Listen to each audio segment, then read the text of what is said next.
Today is Tuesday, June 1st,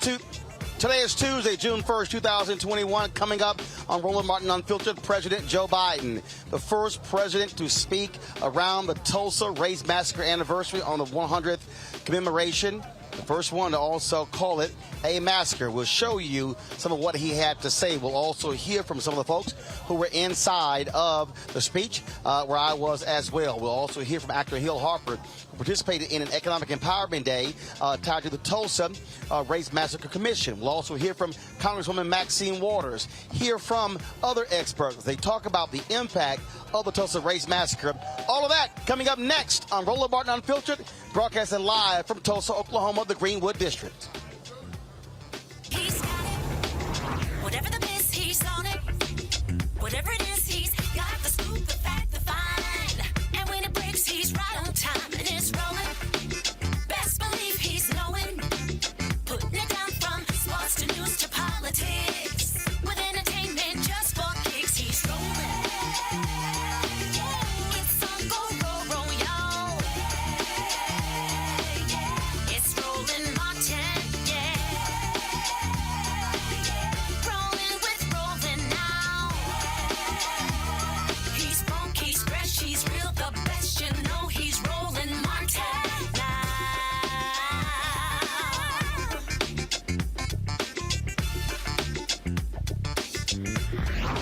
Martin. Hey, folks, this is...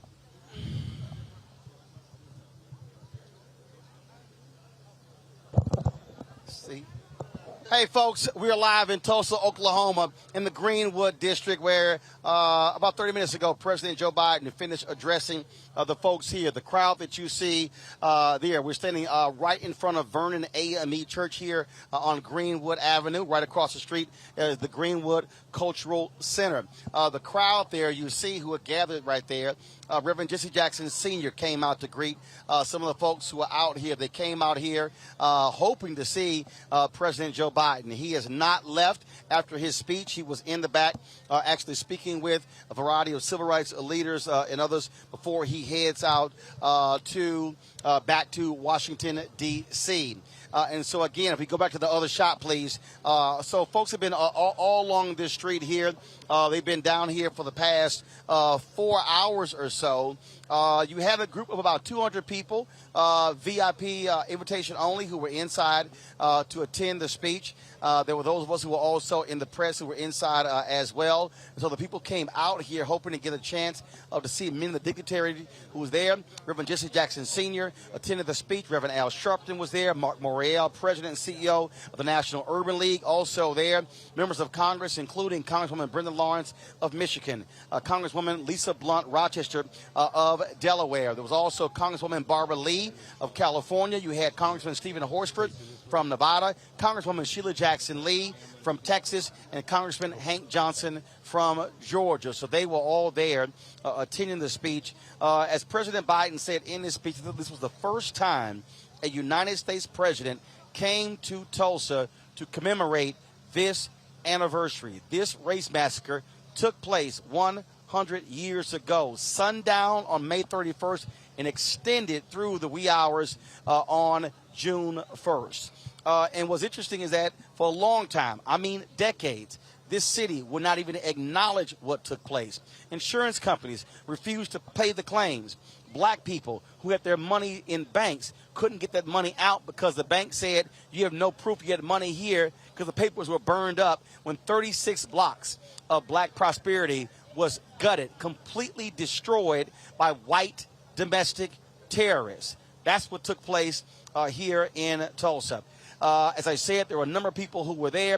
Reverend Dr. William J. Barber was inside. Also, longtime Tulsa resident Bishop Carlton Pearson. He was also inside the Greenwood Cultural Center to hear President Joe Biden speak. He joins us right now. Bishop Pearson, glad to have you back on Roland Martin Unfiltered.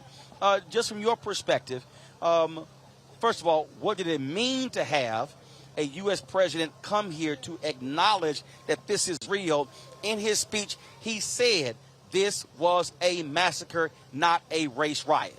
That was the most profound words. Those were the most profound words spoken about this incident in American history because a president said it. He didn't skirt around it. He didn't act like it didn't exist. He didn't try to soft shoe it. He said it the way it was. And that room was touched and moved. You were sitting right in there. It was very powerful for us to hear the energy shift when a president said it very apologetically and unapologetically. It was a somber move. That's Jesse coming. Go get him. It absolutely was. Reverend Jesse Jackson. It absolutely was a very somber moment. And again, Reverend Jackson is walking over here. And so we're going to lead him right over and here. And the pastor. Bishop Pearson has no problem sharing the microphone here. Not at all. And so we got Pastor Turner here. We got Reverend Jesse Jackson Sr. Reverend Jackson, step right on in here. I just want to get your thoughts on what President Biden had to say to the crowd here in the Greenwood District. You opened up the wound of the big cover-up. That's important because we need to go beyond the cover-up to the new day. We need now, given by the federal government, to make African American hate crime bill. It's done for Asians and it's done for Jews. Secondly, make lynching a federal crime. Is that passed Senate? Last time, Rand Paul held it up. We also need a $100+ million development bank, not just a grant, but a bank that intends to lend to small businesses. That's the restitution. See, the John Rogers who lost their homes and they should be restitution, not reparations. They must be paid for what's taken from them. In his speech, President Biden, he mentioned how we've changed, how we moved along, and then he mentioned seeing these multiracial commercials. And I'll be honest with you, when he stated that, the first thing that I thought about as a black-owned media company is saying, that's great that we're in the commercials, but we're not getting the advertising money. You got to deal with the money if you want to deal with America. Well, no. I think you're saying something else. I agree, but I'm black ass all the time. It seems to me that when Diane Carroll kissed a white guy, it was national news on TV. The blacks are not saying humans. Now, to make us human, when you sleep on mattresses, we run, we play. That's a piece of it. But your point is, at the end of the day, it's an economic factor, and we must fight these companies tooth and nail to get Carroll Williams and other black-owned agencies of record. Burrell in Chicago, Carroll Williams in California.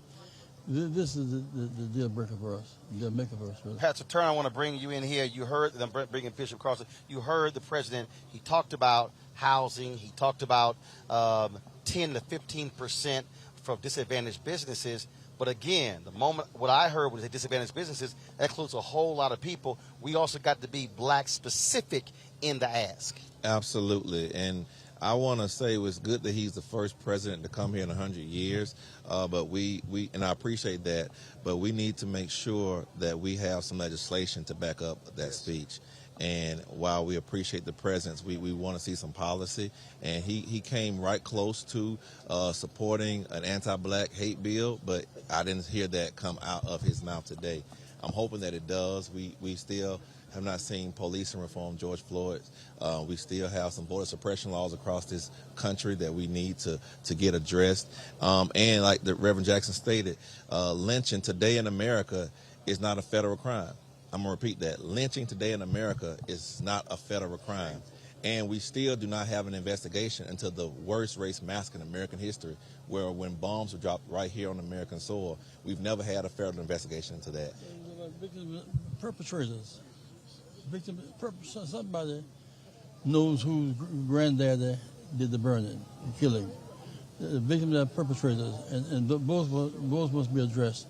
We're going to leave right now, but we're starting a Rainbow Push Coalition in the area. Reverend Turner will be the point person to convene the Rainbow in this area.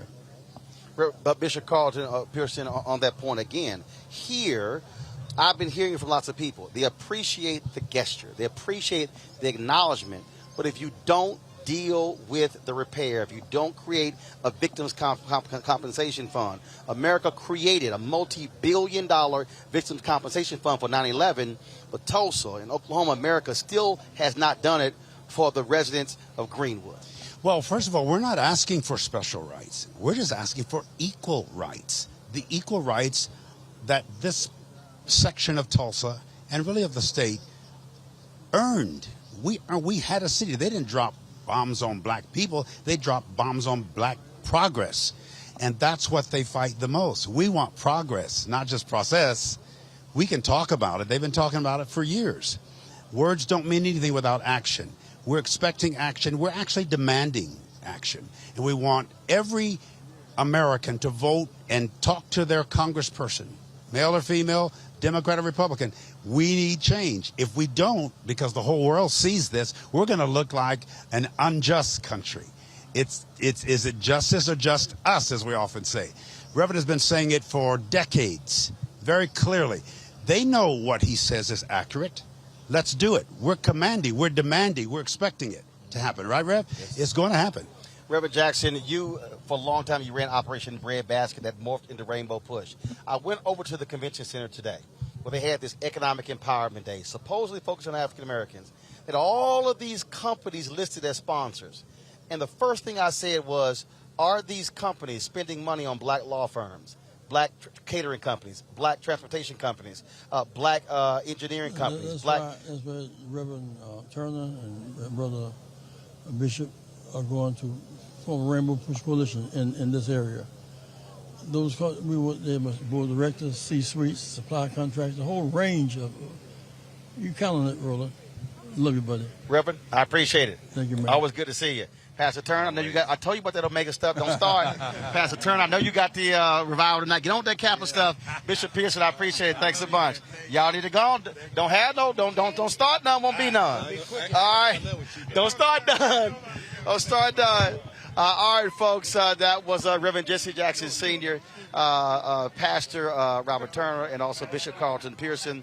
All of them, of course, here. And so we certainly thank them for stopping by with us. Again, what people here are saying, you have to deal with the money. If you don't deal with the money, you're not dealing with the fundamental problem that exists in this country. And so that was the focus there. Anthony, if we could actually turn that camera around there. I need to give y'all a sense. So let's go to the high camera. I want to show y'all something. I told y'all it was 36 blocks. It was 36 blocks that was destroyed. We're standing on Greenwood Avenue.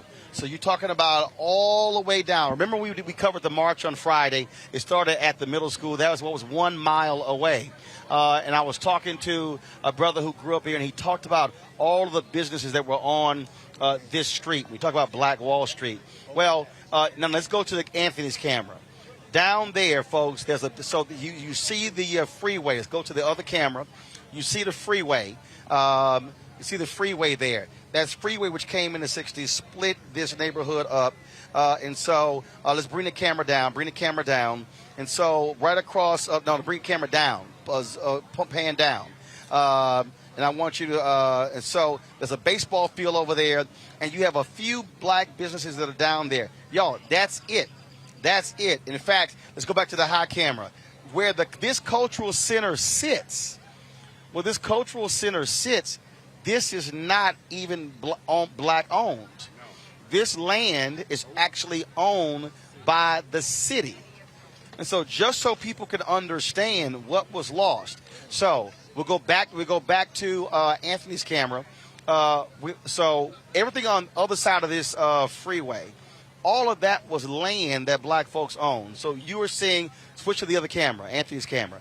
On the other side of this freeway, all of that was black-owned land, and you had a number of businesses. Now you see high-rise structures, you see apartments, you see other buildings that are coming up that are actually being built. And so again, acknowledgement is one thing. The people here are thankful for President Biden coming here to acknowledge what took place 100 years ago, but this city has not confronted the after effects. They have not dealt with financially. The mayor has repeatedly scoffed at creating a victims compensation fund. Philanthropy in the city has refused to deal with it. Major corporations has refused to deal with it. And in fact, I'm going to do this here, folks. And again, we're going to discuss it a little bit later. Let me just give me a second here. I told y'all when I was talking there exactly what we were seeing. And I know Hill Harper is around here, so I'm going to grab Hill in a second. And so here's the whole deal here, folks. There was as I was telling you, they had an economic conference. I was supposed to speak on one of the panels. Hill Harper was involved. The Tulsa Race Massacre Commission, they put this on. But I want to show. I want y'all to understand, because remember, we have our "Where's Our Money" segment, and a lot of y'all been upset with me, asking me why we keep focusing on this sort of stuff, and why we keep hyping this thing up. And so you should be able to go to my iPad. So take my iPad. This was one of the signs that was at that conference. And so you see they had Black Commerce Street. They had Fireside Chat, the importance of black entrepreneurship in shaping communities, funding opportunities for the new majority, the way forward, innovations and partnerships. And look down here. Look down here, y'all. J.P. Morgan Chase was the sponsor of those workshops. Now, yesterday, Demario Simmons told us that J.P. Morgan Chase was one of the banks that did not pay out the claims. Also, black people have money in their banks.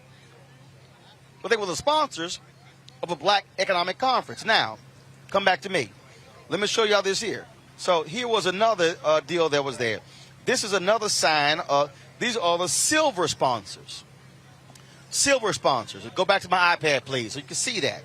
Okay, Capital Group, National Association of Counties, Category Pirates, Moet Hennessy, First Oklahoma Bank, Prudential, Public Service Company of Oklahoma, Prosperity Bank, QT, Boeing, Vast Bank. All of these banks were sponsored of an economic empowerment conference taking place today.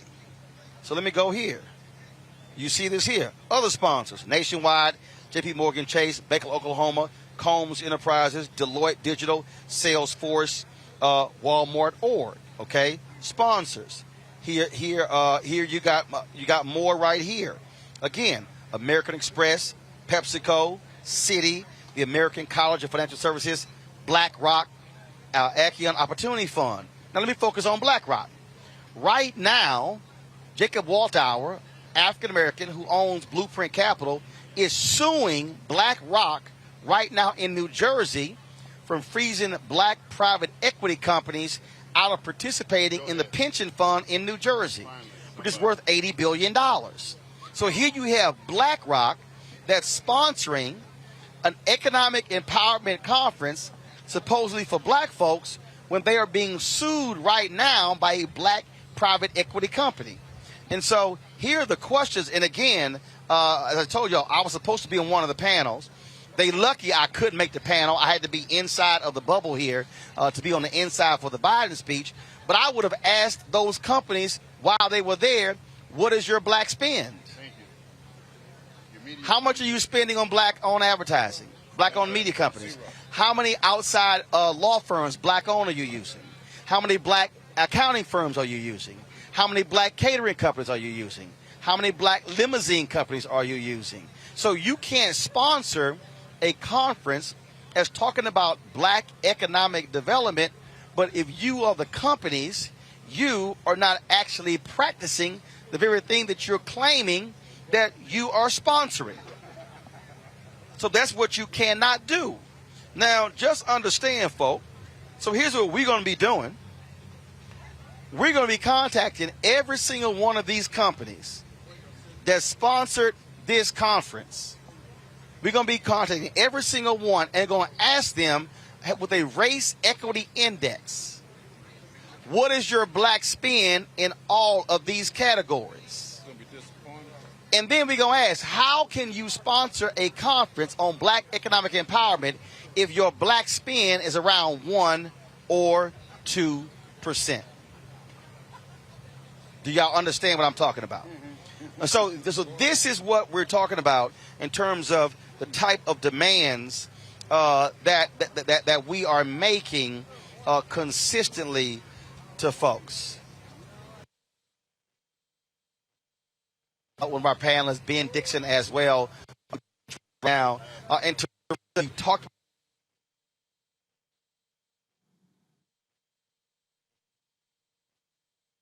Anthony, we're having an issue with the signal. We're freezing. That's why we got to figure out what's going on here. Benjamin, go ahead and weigh in on this.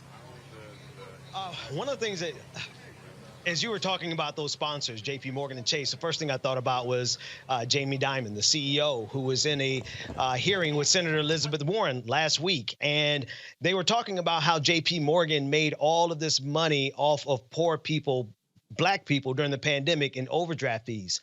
And he refused. He absolutely refused to address the fact that during the pandemic, J.P. Morgan and Chase, under the leadership of Jamie Dimon, has been getting billions of dollars off of poor people in the pandemic. So it's really consistent to see them doing, getting the publicity and the PR associated with the 100th anniversary of Black Wall Street being bombed into non-existence, but not actually living up to the promise that they're giving.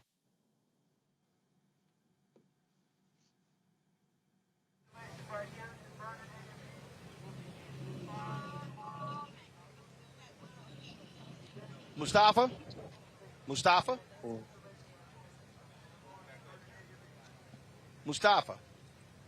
I'm here, Roland. I couldn't hear you. Again, a presidential speech is nice, but you got to deal with the money. Without a doubt. I mean, we know that we appreciate the words of President Biden, but we also understand that the federal government has a huge amount of resources that could be dedicated to the rebuilding of the Greenwood District there in Tulsa, Oklahoma. So that has to be a part of the mix. You know, there are literally $500 billion in contracts that go out every year from the federal government. We need to redirect many of those different types of resources, both at HUD, and work at EPA, the work at transportation, the work at Department of Labor and others getting focused. And then we have to also make sure that there are real, authentic public-private partnerships. So as we stated earlier, we know that corporations, whether directly or indirectly, have made money off of pain and trauma that has happened inside of our communities, going all the way back to Tulsa and moving forward.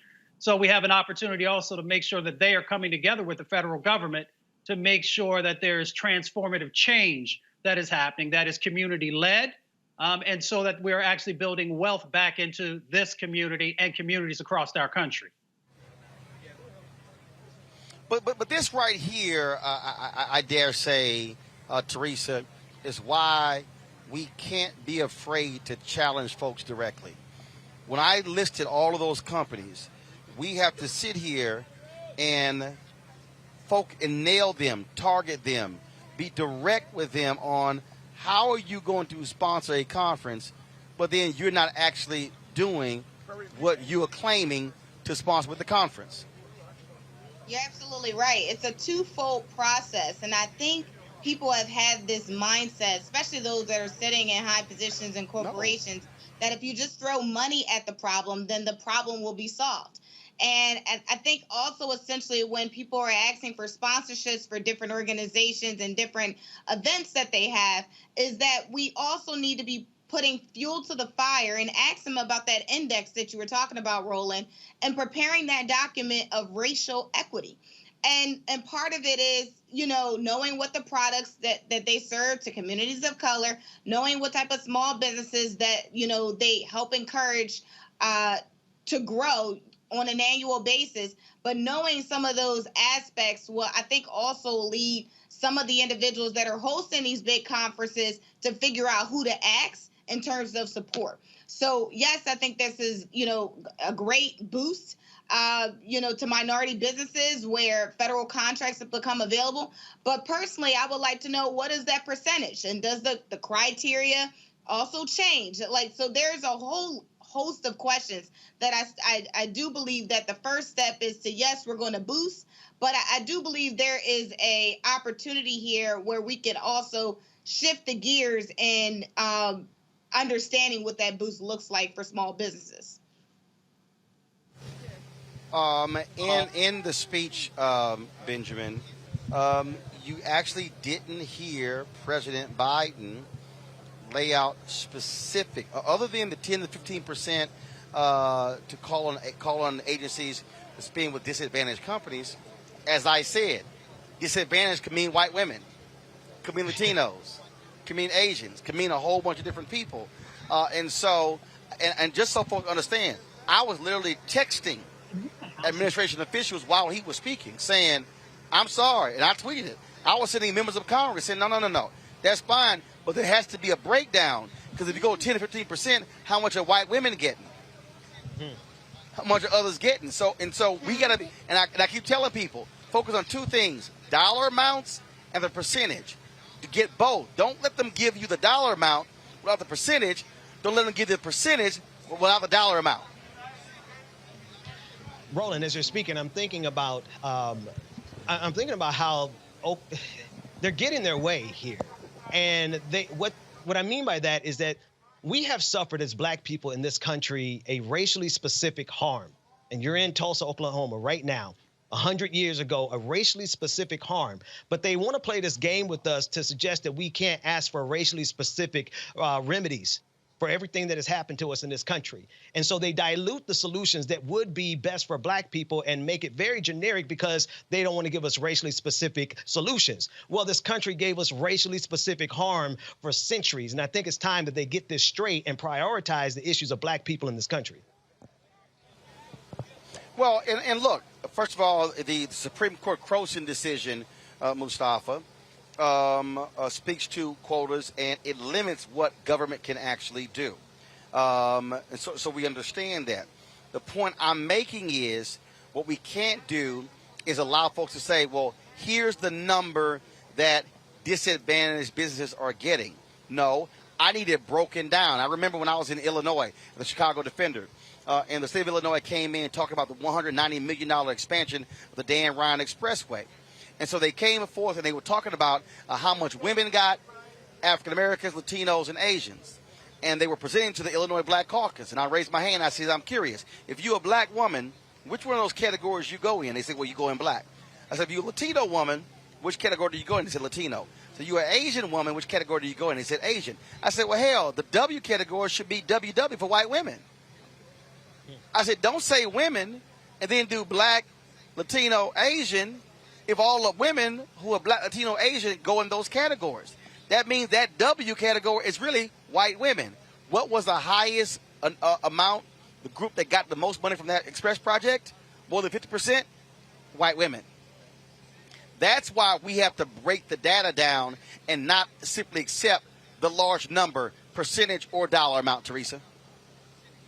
I totally agree. And, you know, even on a local level, Philadelphia has probably the largest spend on city contracts there is thus far. And I've also made a complaint regarding what does some of those dollars look like, you know, being, again, the categories, a woman, a black woman. The only thing I'm missing is the LGBTQIA designation. But, I mean, even in those two categories, being a woman and a minority business, I only get credit for one of them. And so even if I start to look at that breakdown and I'm like, you know, that's interesting, I still now have to find a minority business, even though I'm a 2 for 1. So it's so unfortunate because the devil is really in the details here. And I think if we're starting to say that minority businesses or small businesses are the backbone of the community or backbone of the economy, well, I would say the community too, but the backbone of the economy, we really need to start to take a look at how the minority businesses are trying to grow in this new system of how they pretty much proportion out some of those business ideas. And I think if we talk about the larger issues, it is, you know, trying to figure out a model that I believe it exists. It's just people have to say yes to, right? So the governors have to say yes to, city council has to say yes to, mayors have to say yes to, but putting this plan together in order for us to find a solution that everybody can eat at the table and not just one side of the sword. Absolutely. Joining us right now is actor Hill Harper. He was the host of the Economic Empowerment Day taking place at the Convention Center as part of the Tulsa Race Massacre Commission. And Hill, one of the things that I was saying was that I listed all the sponsors. And the first thing I said when I went over there was, how do they stack up on their black spend? Which is what we have to be saying. We have to be sponsoring saying. a conference is one thing. but are you spending with black-owned companies? Absolutely. In your daily business? Because probably what they gave for the sport conference pales in comparison to what they actually are spending every day in their companies. Without question. And where we're talking about tier one capital, we're talking about access capital, we're talking about supplier diversity, any of that spend is part of recirculating dollars. We have to bring dollars back into our community and then recirculate them. And it's not, and you're right, if it's not happening, particularly on the issue that I heard you talk about when Reverend Jackson was here about reparations for survivors, HR 40, these types of things. Yeah, that's going to pale in comparison to what companies are spending, the billions and billions and billions on actual incoming supplier diversity initiatives. And all these companies, yes. And in fact, John Rogers has been saying, John Rogers said, don't even use supplier diversity. He said, don't even use that phrase at all. He because said, you think it's a diversion. Absolutely. John, I interviewed him earlier. In fact, I'm going to be talking with him. We're going to show the interview a little bit later. He said, no, we must use what is your black-owned spend. He said we cannot allow them to finagle their way out of that because, to Teresa's point, when they bring in LGBTQ women, white women, bring in everybody, then all of a sudden you see this large number, but then you go, no, I need the number broken down. Right. And so, same thing. So now, the hot craze today is DEI, diversity, equity, inclusion. Because, see, all these DEI jobs, they have no P&L responsibility. Yeah. They have no staff. They got no budgets. Yes. But ultimately, Roland, for me, and I'll be honest, because people ask me about whether it's politics or whether it's spend, I think we have to just look in the mirror ourselves. We already have $1.2 trillion of buying power in our community. Right. And we'd be the 15th largest GDP in the world if we were a country, yet we don't spend that intentionally. A dollar leaves a black community within 6 to 7 hours. And if that's the case, we cannot build wealth unless we're recirculating the dollar. That, to me, is even more important than asking PepsiCo who their supplier is. That's for real. No. We got to fix our own house. No. But here's the deal, though. They can happen simultaneously. Here's what I mean that. Right. So when Byron Allen filed his $10 billion lawsuit against McDonald's is spending 2% of their media money with black-owned media. Yet 40% of their revenue is coming from black customers. Absolutely. So we're actually spending our money. What I'm arguing, that's a return on investment. Exactly. That is, without us, y'all in trouble. General Motors, 11.4% of all GM cars bought by black people. They were spending 1% of their money with black media. Yes. Now we got to start asking the brother who was a general counsel. He since left at Coca-Cola. He challenged all the law firms saying, I'm going to start taking business away from you because y'all ain't serious about diversity. What I'm saying is this is where we say, no, there's about to be a return on investment. Not, brother, we live, brother. There's got to be a return on investment when we are making these demands because the companies are profiting from our spend. Without question. Roland, let's think about tech. We make these tech platforms, right. billion-dollar companies. We just made Clubhouse a $4 billion market cap in beta because black folks got on that app. We made Twitter. You're right. Our culture has been monetized. We monetize companies with our dollars. The question is, how do we keep the money in our community? How do we get to monetize blackness? We have to create our own companies, our own tech, and support, just like what you've done with this platform. This is why folks have to understand how powerful what you're doing with this platform. This is called self-sovereignty. This is called using technology, state-of-the-art technology, to own your platform. And if we focus on that, using decentralized technology, using the state-of-the-art stuff, doing this is to me, you are the light of what we need to do. You're doing it in media. We need to do the same thing on tech platforms. We need to do the same thing in fintech. We need to do the same thing in all of these areas. Well, I'll give a perfect example. You talked about Clubhouse. So Isaac Hayes III has created his app fan base. Yes. Which allows for you to actually get paid for your content. Yes. So we need this crowdfund. I invested $50,000 in this crowdfund. And when I was saying to people, to your point, we made Clubhouse hot. We can just as easy make fan base hot. Yes. We can $4 billion valuation. This black-owned app could be a $4 billion valuation. He has chat rooms like Clubhouse. He has photos like Instagram. I can do videos like Instagram. And I think you can do private stuff but like to your point, OnlyFans. it has to be intentional. It does, and that's why I launched the blackwallstreet.com and the app, and we launched it last night on another platform that brothers run called Earn Your Leisure, the #1 fintech podcast out there right now. Brothers doing it, and they're doing it very well. Wall Street Trapper was there, another brother who's talking about finance. The blackwallstreet.com is a digital app that we're launching to let people invest in Bitcoin and not have to go through the Coinbases, the Cash Apps, the Venmos. the So explain that. So I've had some people. We were discussing this at dinner last night. I've had some people say, Roland, you need to start accepting cryptocurrency to join your fan club. Yes, okay, you should. So, all right. So for people who have no idea what the hell that is, they hear it and they're like, I don't know what this all is. Explain what your app does to help with that. So let's say if I wanted to say we're going to start accepting crypto, if you want to join our Bring the Funk fan club, yes. How does your app help facilitate that? Okay, well, first of all, we have to. Crypto's a big world and a big universe. Got it. There's 9,200 different cryptos out there. 99% of them are trash. Let's be clear. They're designed to try to separate you from your money. Okay? So that's why it has to start with education first. Right. Okay. And so on our platform, we have financial literacy, financial education about crypto, etc.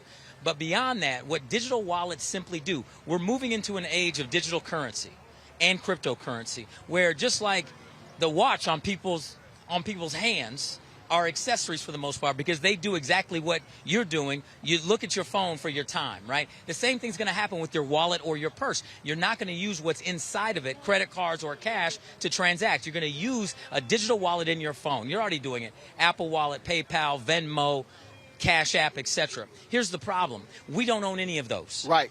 And I just said, right on this street 100 years ago, a dollar circulated 60 to 100 times, which was a year, 2 years or more within the ecosystem. Right now in America, a dollar leaves the black community within 6 to 7 hours. If we don't start owning our own digital wallets, it'll be leaving within 6 to 7 seconds. That's why I created a digital wallet, an app. Now, why are you able to buy only Bitcoin on that app? You can only buy Bitcoin on others like because you said all the rest of them are trash. You already said. Yeah, exactly. You catch on quick, right? I pay attention. So here's the deal. Every Bitcoin has 100 million Satoshis in it. I have a saying, and other people say Satoshi is black. What do I mean by that? We finally have a fair, decentralized type of currency that if we index in early right now, the entire world will have to come through us for access to that asset. 95% of black Americans keep their portfolio in cash. They keep it in cash. Why is that a problem, Roland? It keeps us poor. Why? Because cash is a descending value asset. They printed 22% of the circulating supply of money last year. If we're in cash, every time your head hits the pillow, you wake up poor the next morning. The wealthiest 1% keep 95% of their assets in things other than cash, ascending value asset classes, real estate, fine art, blue chip stocks. I don't tell people buy Bitcoin. I say sell your money, sell your cash, get into an ascending value asset. If we could convert, my goal is to have every black American have at least 1 million Satoshis. In today's money, that'd be like $380. If we actually did that, so if you have 2 parents in the household, 3 kids, that's 5 million Satoshis in that household. If we actually did that, there's only 2% adoption in the world. The rest of the world would have to come through us for access to this asset class. We would control the asset class. We've never controlled an asset class. And therefore, the price rises, and we actually are having and holding leverage. It's about creating leverage. And that's why us adopting Bitcoin and buying it through our platform creates power and leverage. All right. Where can people get the information? They go to theblackwallstreet.com, put your email address, and we will send you that. Or just go to Google Play or your app store and download actually the app, The Black Wall Street. And here's the deal they got to understand.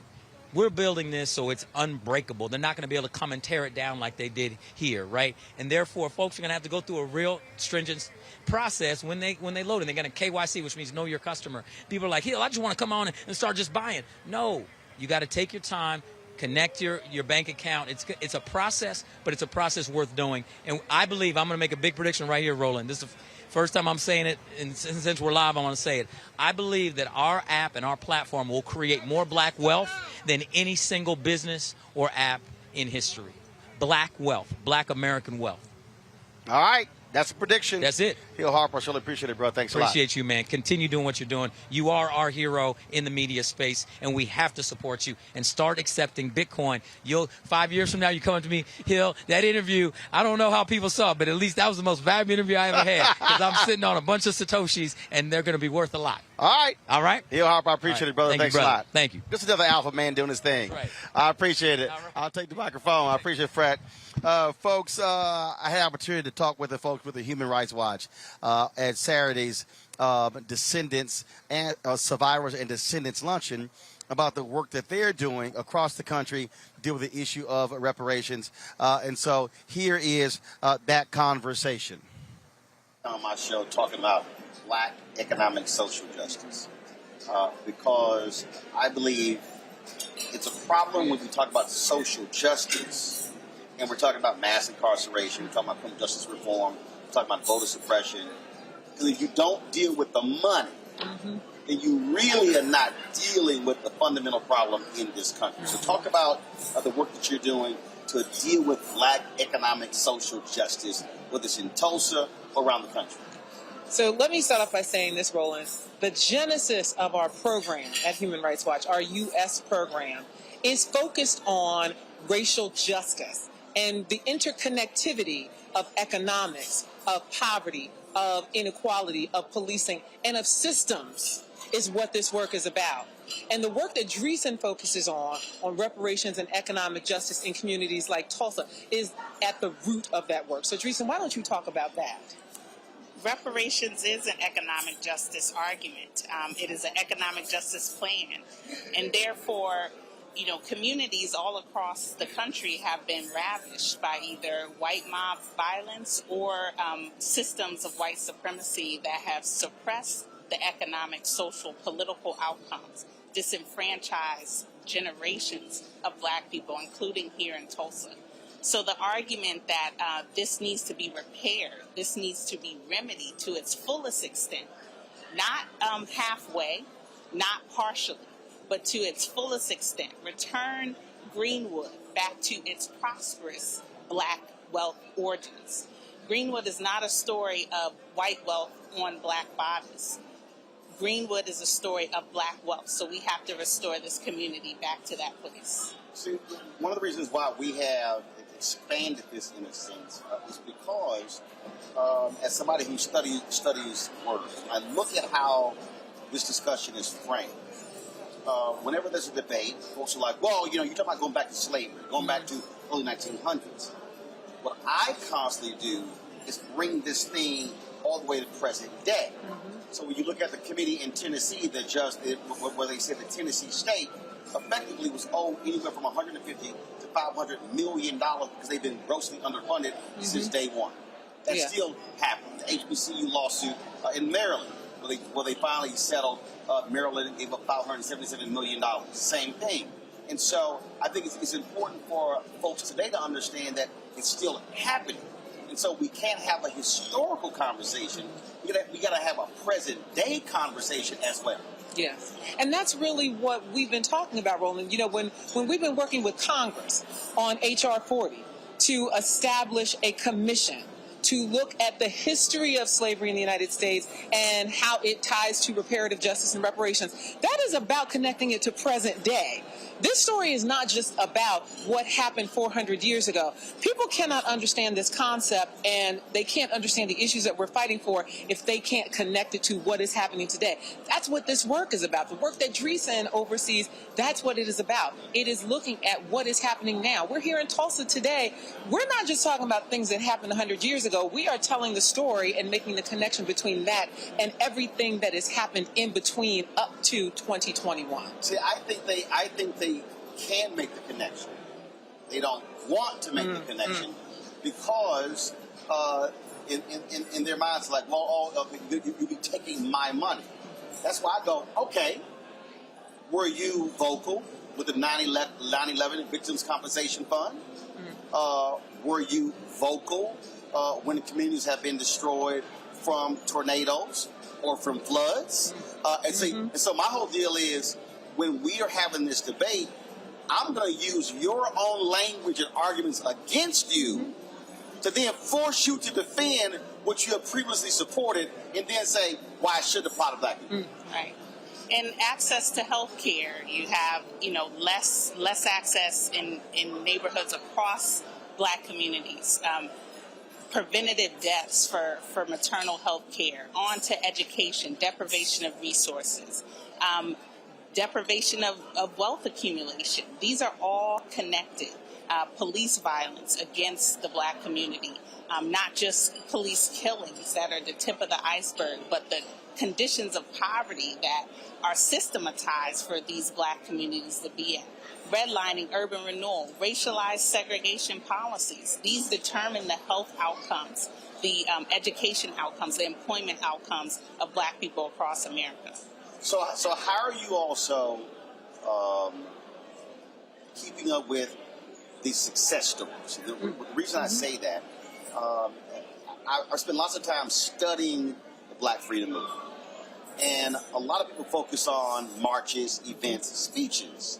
But there was a strategy behind it. And one thing that Dr. King always talked about was we have to be constantly celebrating even small victories so people now realize that we're actually making progress.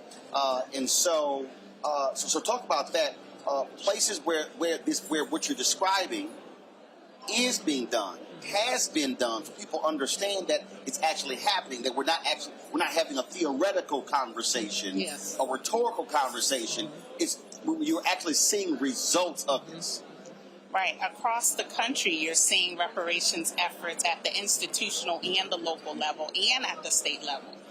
You have Evanston, Illinois, implementing its first phase of its reparations program for housing remedies. You have places like Amherst, Massachusetts, cities in the South that are examining not only the past, but how the past impacts present-day outcomes. But they're not all calling them reparations. They are not. But because I want you to add that as well, because that's important for people to understand that. Again, the word scares the hell out of white America. So there's also examples of places where they are achieving the same result, but calling it something else. Yes. Right. And there's a benefit to bringing attention to what reparations will do and what racial equity and good public policy should be doing anyway. The government should be doing racial equity policies anyway. Reparations helps close the gap so that those equity policies can actually be implemented and impact people's lives thereafter. If you do not repair the harm, then there is no impact on those equitable policies from there on. So some cities are going to call it a racial equity program. Some cities are going to call it reparations. But there's a specific process with reparations where communities have to determine their recipe for repair. Governments can't say, this is your reparations, here's your history center, this is your reparations. The community has to determine, based off of the harms they've experienced, what that reparation should look like. See, for me, I'm not including history centers. On this issue, for me, I'm dealing with money. So I'm not interested, and there's no disrespect to what people have done, but I'm not interested in museums, centers, whatever the heck. I'm looking at what happened in Florida with Rosewood, where they created $2.1 million for scholarships. Okay, that's benefiting those students. Now, some will say, well, but not others. But bottom line is, I'm interested in money. The efforts that we are in, how we are going after these companies when it comes to not advertising with black-owned media. Same thing. And so there are multiple ways in which are different strategies people are employing. And I think that's also important for people to understand that there's no one strategy. Yes. There are multiple strategies. You got legal teams use multiple legal strategies to achieve the same goal. Yes, and that's what we civil and human rights lawyers do. You know that, Roland. And this is what people need to understand about reparations. As Dreesen was just saying, it is not a one-size-fits-all. It is a panoply of options that are available when we're having this discussion about reparations. So the same things that you were just talking about are a part of that. When we talk about, monetary relief, when we talk about improving communities, when we talk about improving healthcare systems, educational systems. All of that has to be a part of the conversation on reparations. So yes, money is a part of it. I'm glad you're focused on that. But so are these other pieces that we are talking about. It is all a part of this large collective effort to provide reparative justice and to make these communities whole again. And that's why, look, when, I think it was Forbes or Fortune, one of them just did an article that said there was some $50 billion that was actually given by corporations and very few that is being spent. I think we also have to really change the mindset of even our community, where we get folks to understand that philanthropic support is not the same as investment. Yes, exactly. And I think what has happened in the black community, what we've had an emphasis on philanthropic support. We've had an emphasis on corporations who are giving to the Urban League, giving to the NAACP. Well, first of all, any donation they give to them pales in comparison to what they should be investing in black businesses. Exactly. And so people got to be very careful in these neighborhoods, in these cities, in these states, when people have these conversations, that it's not a philanthropic-led conversation, because in fact, there's even a challenge to philanthropy as to how they are excluding African Americans. Oh, sure, you're making this donation, but what black lawyers are you using? Yes. What black accounting firms are you using? What black event planners are you using? What black caterers are you using? So even in the philanthropic world, they're also practicing white supremacy, even when they're so-called do-gooders. And people need to understand the philanthropic efforts, that's not enough. I don't want people to misunderstand that when a philanthropic organization writes a check and donates it to one particular organization or another, that's enough. That's not what this is about. This is about a full-fledged process to create wholeness in communities and to empower those communities also, Roland. It's not about somebody writing a check and saying, here's how we want you to use it, because we know that's also what happens too when philanthropic organizations write checks. They will often dictate to you how it needs to work. And that's not what reparations is about. It is, as Dreesen said, it is about these communities being empowered and dictating and determining for themselves what should happen in their communities and how their communities should be improved for their benefit. Where do folks go to get more information on your work? hrw.org/reparations now. Cool. Appreciate it. Thanks a lot. Thank you. Thank you, Roland. All right, folks, we are here in Tulsa, Oklahoma, here on Greenwood Avenue in the Greenwood District. You see how the street is pretty much cleared out. The hundreds of people who are out here waiting to get a glimpse of President Joe Biden. He has left. He is no longer here, flying back to Washington, D.C. We're standing here broadcasting in front of Vernon AME Church, where moments ago, Pastor Jamal Bryant actually arrived. He's going to be preaching at a revival here. Where they normally do it anyway. And so in a moment, we're going to actually speak to him. Pastor Robert Turner is showing him they dedicated a prayer wall here at Vernon AME. Anthony, let's get a shot. And let's get a shot of them standing before there. Again, we're standing here. There's a prayer wall that they erected. Vernon AME, this was where 100 years ago, black folks who were attacked, actually, let's just do it right here. Let's use this camera right here. The black people who were attacked by white domestic terrorists, they fled here to the basement of the church. It was over here. Jamal, come on over here. I'll talk to a little Kappa. Let me give you the microphone here.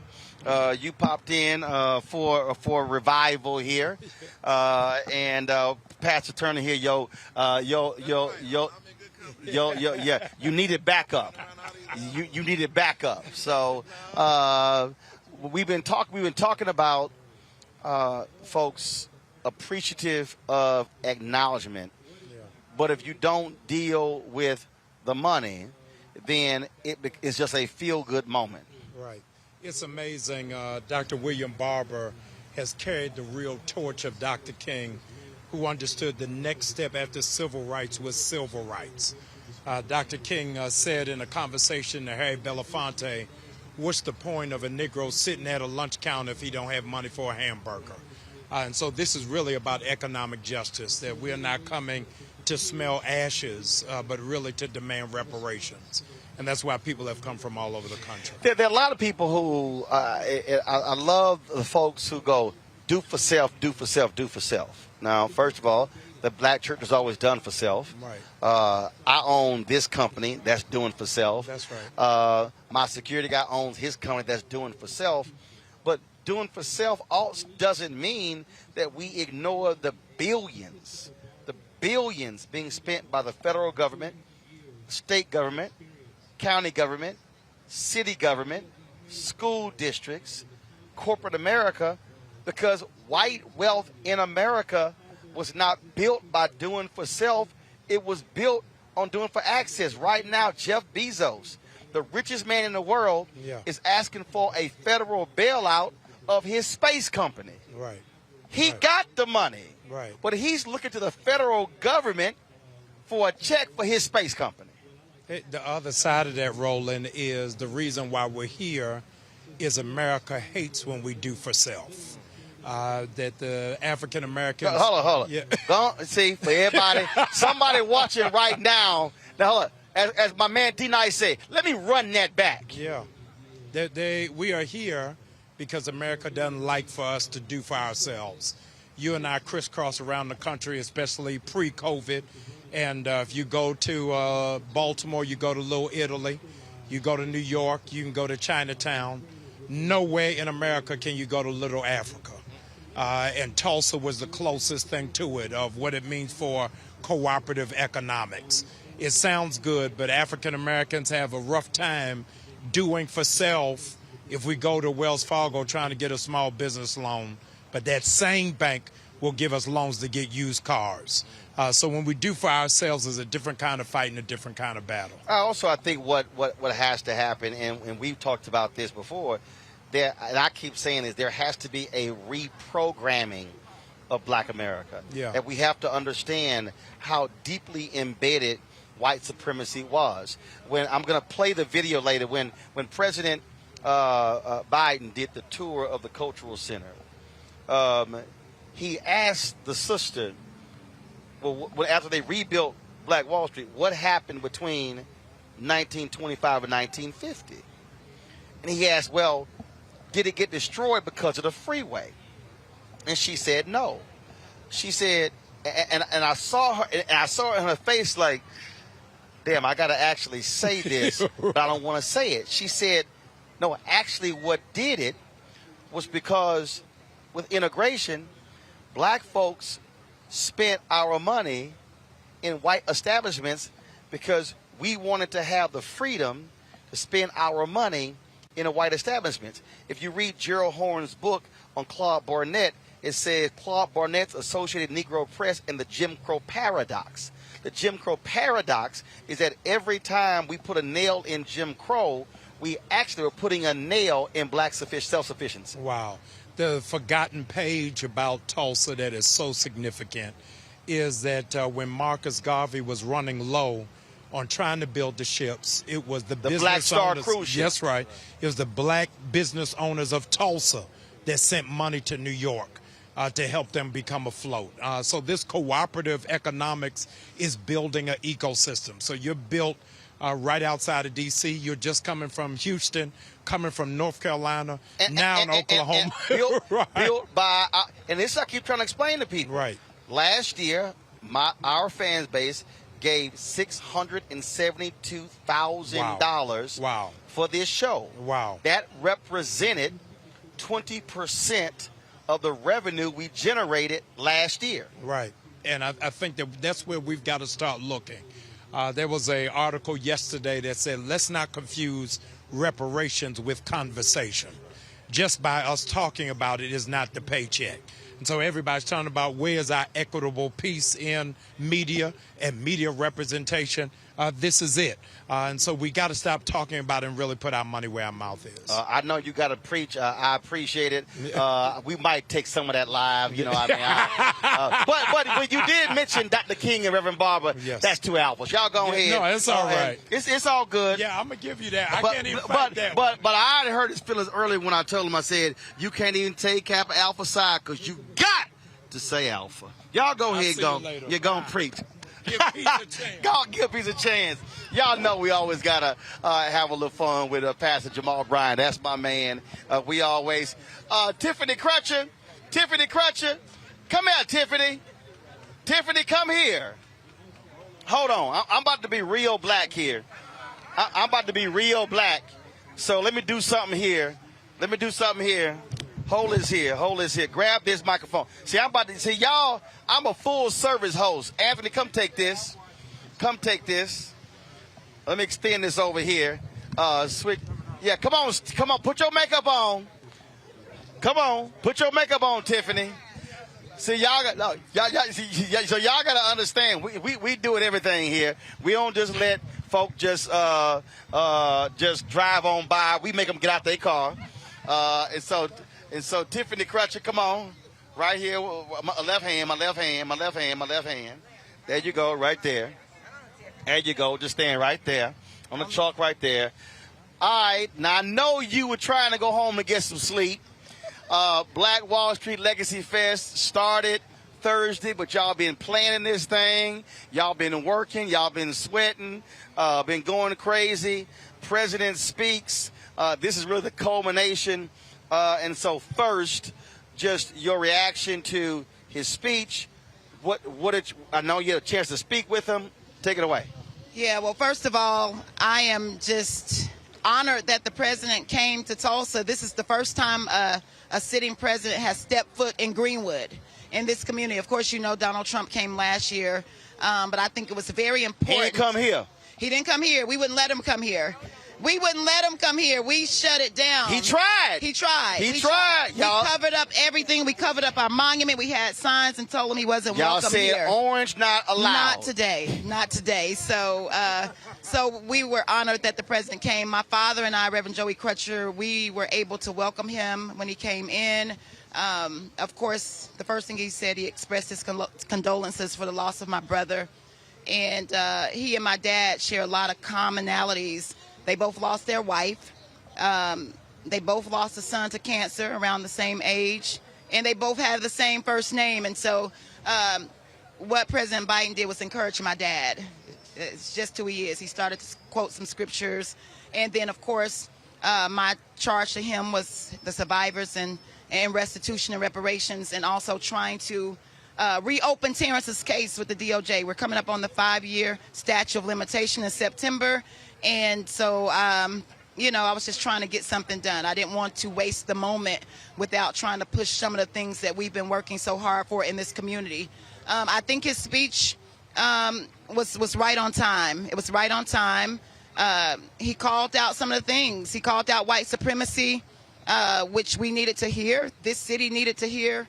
And he talked about a lot of the residual effects of what happened, the continuing harm that we're dealing with today as a community, the redlining and the housing discrimination and land ownership and gentrification. So I thought it was what it needed to be. My thing is, where do we go from here? How do we use this moment as a stepping stone to keep building? And I don't want this to be a lost moment. I don't want this weekend to go away and then everything is back to normal. That was so last night when we had dinner, I ran into a gentleman who works with the Kaiser Foundation, and I said to him, I said, do y'all understand that the demands offered by the attorneys is literally a drop in the bucket. For sure.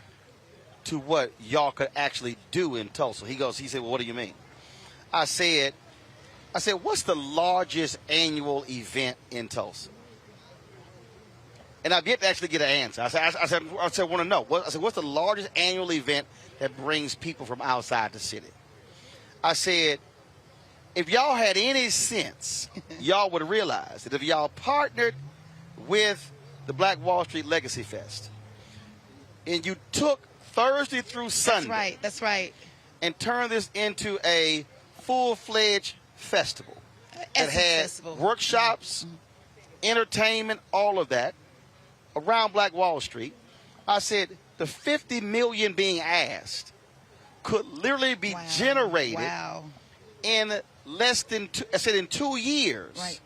I said you could create something that brought 10 to 100,000 black people to Tulsa every year. I said, but y'all are being short-sighted. That's right. On 50. On 50, that's right. And it's just not about that. And then he said, well, I would love to get you together with my boss. I said, set the meeting up. I tell your boss the same thing. Good.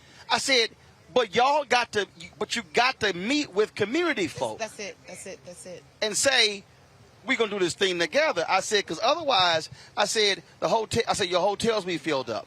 Your restaurants be making money.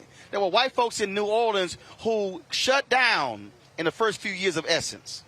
Wow. Then when 300,000 hit the city, wow. Then 350, then wow. 400 and 450. Mm-hmm. Now, they shut down other times of the year, but they're going to be open during Essence right. because they understand. And I'm like, that's what it is. That's what it is. And so, I mean, I appreciate you raising that point, because a lot of times a prophet isn't wanted in his own backyard, and you know, it's not what you say, it's what you keep saying. And when they hear it from other people, that really helps. And so I'm just so thankful for everybody that's come to Black Wall Street, the Congressional Black Caucus, our civil rights leaders, our black media, to really help us amplify this story and to echo our voice. I mean, that's what it's all about. And we're getting ready to debrief right now. We cannot let this just be a moment. It's right. a movement. That's right. And we still got to keep screaming at the top of our lungs reparations for these survivors that are still here and for this community. We want to reclaim our land. We want to control our own history. We want our children to have scholarships for the next 100 years. We want tax abatement for the next 100 years. There's been no atonement, and we need it, and we need it now. And we cannot waver. I mean, period. Well, I tell for everybody who's watching, I need y'all to understand, it was invite only on the inside. When I got here Thursday, when we met, I said, hey, Tiffany, they got to have black media in the room. She's like, absolutely.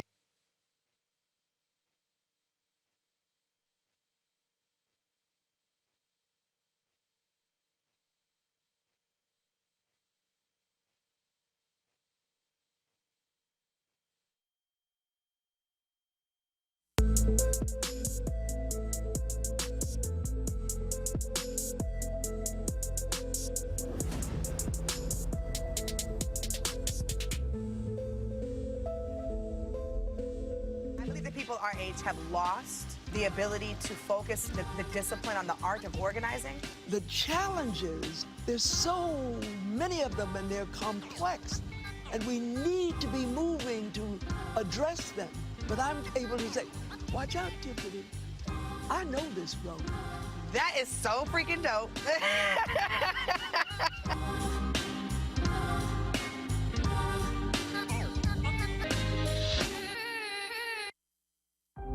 I'm proud of the officers I worked with on January 6th. They fought extremely hard. Our worst nightmare really come true, an attack on American democracy right here in the nation's capital. I experienced the most brutal, savage, hand-to-hand combat of my entire life. I received chemical burns to my face that still have not healed to this day. I just remember people still swinging metal poles at us, and they were pushing and shoving. They were spraying us with, bear mace and pepper spray. They were all shouting at us, calling us traitors. It's been very difficult seeing elected officials and other individuals whitewash the events of that day or downplay what happened. As an American and as an Army veteran, it's sad to see us attacked by our fellow citizens.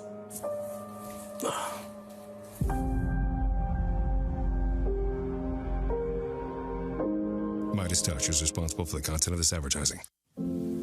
I believe that it's movement time again. In America today, the economy is not working for working people. The poor and the needy are being abused. You are the victims of power, and this is the abuse of economic power. I'm 23 years old. I work 3 jobs. I work 7 days a week.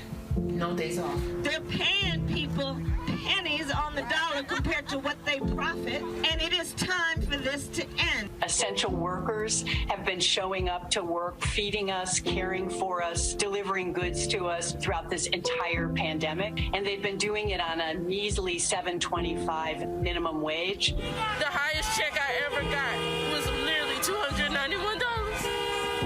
I can't take it no more. You know, the fight for 15 is a lot more than about $15 an hour. This is about a fight for your dignity. We have got to recognize that working people deserve livable wages. And it's long past time for this nation to go to 15 so that moms and dads don't have to choose between asthma inhalers and rent. I'm halfway homeless. The main reason that people end up in their cars is because income does not match housing cost. If I could just only work one job, I could have more time with them. It is time for the owners of Walmart, McDonald's, Dollar General, and other large corporations to get off welfare and pay their workers a living wage. And if you really want to tackle racial equity, you have to raise the minimum wage. We're not just fighting for our families, we're fighting for yours too. We need this. I'm going to fight for it until we get it. I'm not going to give up. We just need all workers to stand up as one nation and just fight together. Families are relying on these salaries, and they must be paid at a minimum $15 an hour. $15 a minimum anyone should be making to be able to stay out of poverty. I can't take it no more. I'm doing this for not only me, but for everybody. We need 15 right now.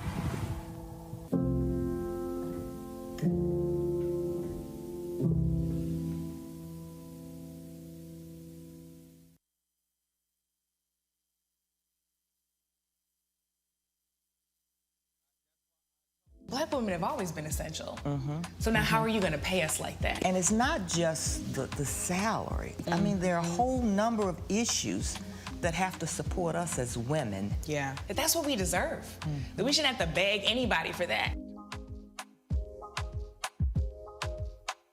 And I think that we are trying to do our best as a generation to honor the fact that we didn't come here alone and we didn't come here by accident. I always say every generation has to define for itself what it means to move the needle forward.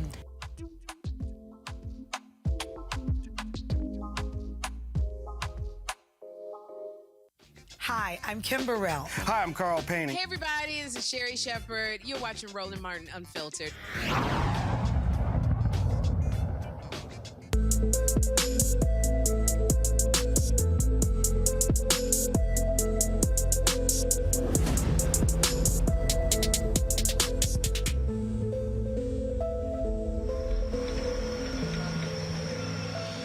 All right, folks, welcome back to Greenwood, the Greenwood District here in Tulsa, Oklahoma. In his speech, President Joe Biden talked about voter suppression and redoubling the efforts to fight for voting rights. He even said 2 Democratic senators are the ones who are holding out from ending the filibuster.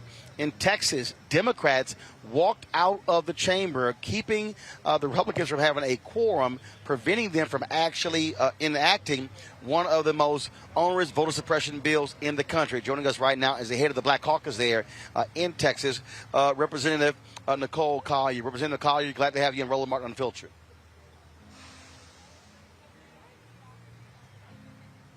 I'm not able to hear her, so if you can unmute yourself. Can you hear me now, Roland? Now we can hear you. We so appreciate it. Thanks a lot. So talk about that bold move to walk out of the chamber. Look, y'all are limited. Republicans control the House and the Senate, but that action kept them from being able to pass that bill. Explain to people what happened. So, yes, so the process of how SB 7 was handled is no different than how the legislative session went the whole entire time. You know, we had Democratic members who would put forth amendments to bills that the Republicans put forth to try to reduce the harmful impacts that they would have. But most of our amendments, most of the time, would be either stripped out, watered down, or flat out denied. And so we've said enough is enough. we pulled back from, you talked about what happened 100 years ago. You're talking about what happened in Tulsa. We reached back and looked at what happened 50 years ago. We talk about how the Blacks did the sit-in during the Jim Crow era when they had those Jim Crow measures. The least we could do is walk out when we were faced with the same. And our Republicans obviously were a little bit upset when y'all did that. But bottom line is they earned it. Yeah, I mean, literally, the whole entire session has been about their conservative agenda. They did the permitless carry. We had one of our legislative Black Caucus colleagues, Representative Harold Dutton. All he did was ask that the pretext stop, that if you see a person carrying a gun under this new permitless carry bill that the governor is going to sign, then that would not provide a pretext to stop them, because we know that Blacks are more likely to be pulled over and stopped by law enforcement than their white counterparts. So why, what's the problem with with providing a measure that said that they could not use that as a pretext to stop them? No, when that measure went over to the Senate, they stripped it out. So just the blatant disregard for the impact that their laws have on people of color was called for an equal response. And Texas Governor Greg Abbott was not at all happy with what y'all did. No, but let me tell you this. I don't even see how. So Governor Abbott says that he's going to veto Article 10 of the budget. Okay, that he's talking about, I presume, the budget that's going to be in place on September 1st of this year.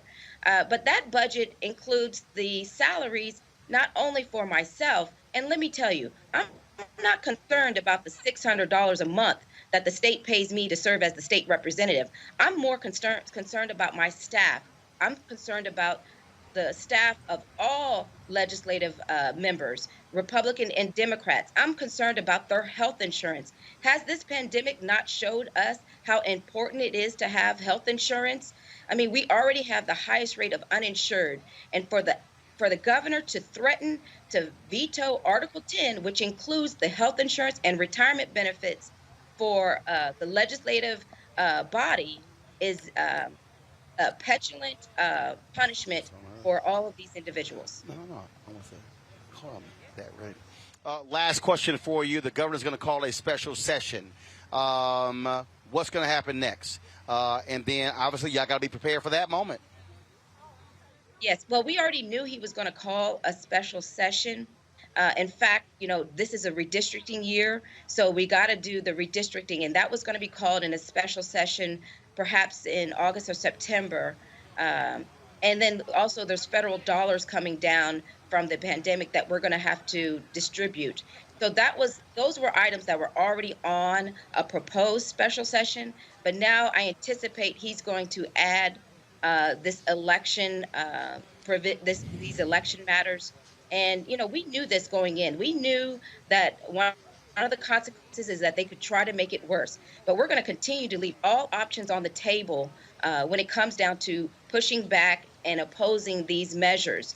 So whether that's trying to file points of order, talk the bill to death, or walking out is yet to be seen. But we don't want to, close out any of our options. Representative Nicole Collier, head of the Black Caucus there in Texas. We certainly appreciate it. Thanks a lot. Thank you so much, Roland. All right, then. I'm going to come back to my panel in a second and ask them about what happens in Texas. But right now, I want to talk to Lauren Usher. If y'all saw the speech by President Joe Biden, she was the one who introduced the president on stage, and she joins us right now as we're standing outside of Vernon AME. Glad to have you on Roland Martin Unfiltered. So, thank you so much. How did you get picked?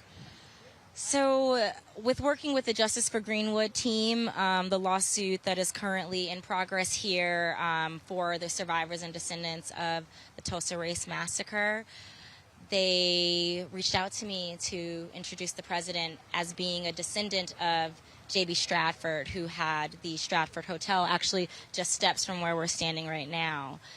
So where was it? If actually you walk down almost right past this blue plaque here, you'll see the plaque on the ground that will show where the Stratford Hotel used to be before the unfortunate massacre, burning, and pillaging of the community here. During his speech, the president called it a massacre, not a race riot. Yeah, I think that was definitely the correct term there. When you say race riot as if there is the same responsibility on, the black people of this community who were receiving this horrific treatment. No, it was not that. This was a massacre of thousands of white people descending upon this community and taking what they had, destroying what they had built, and taking their lives, quite frankly.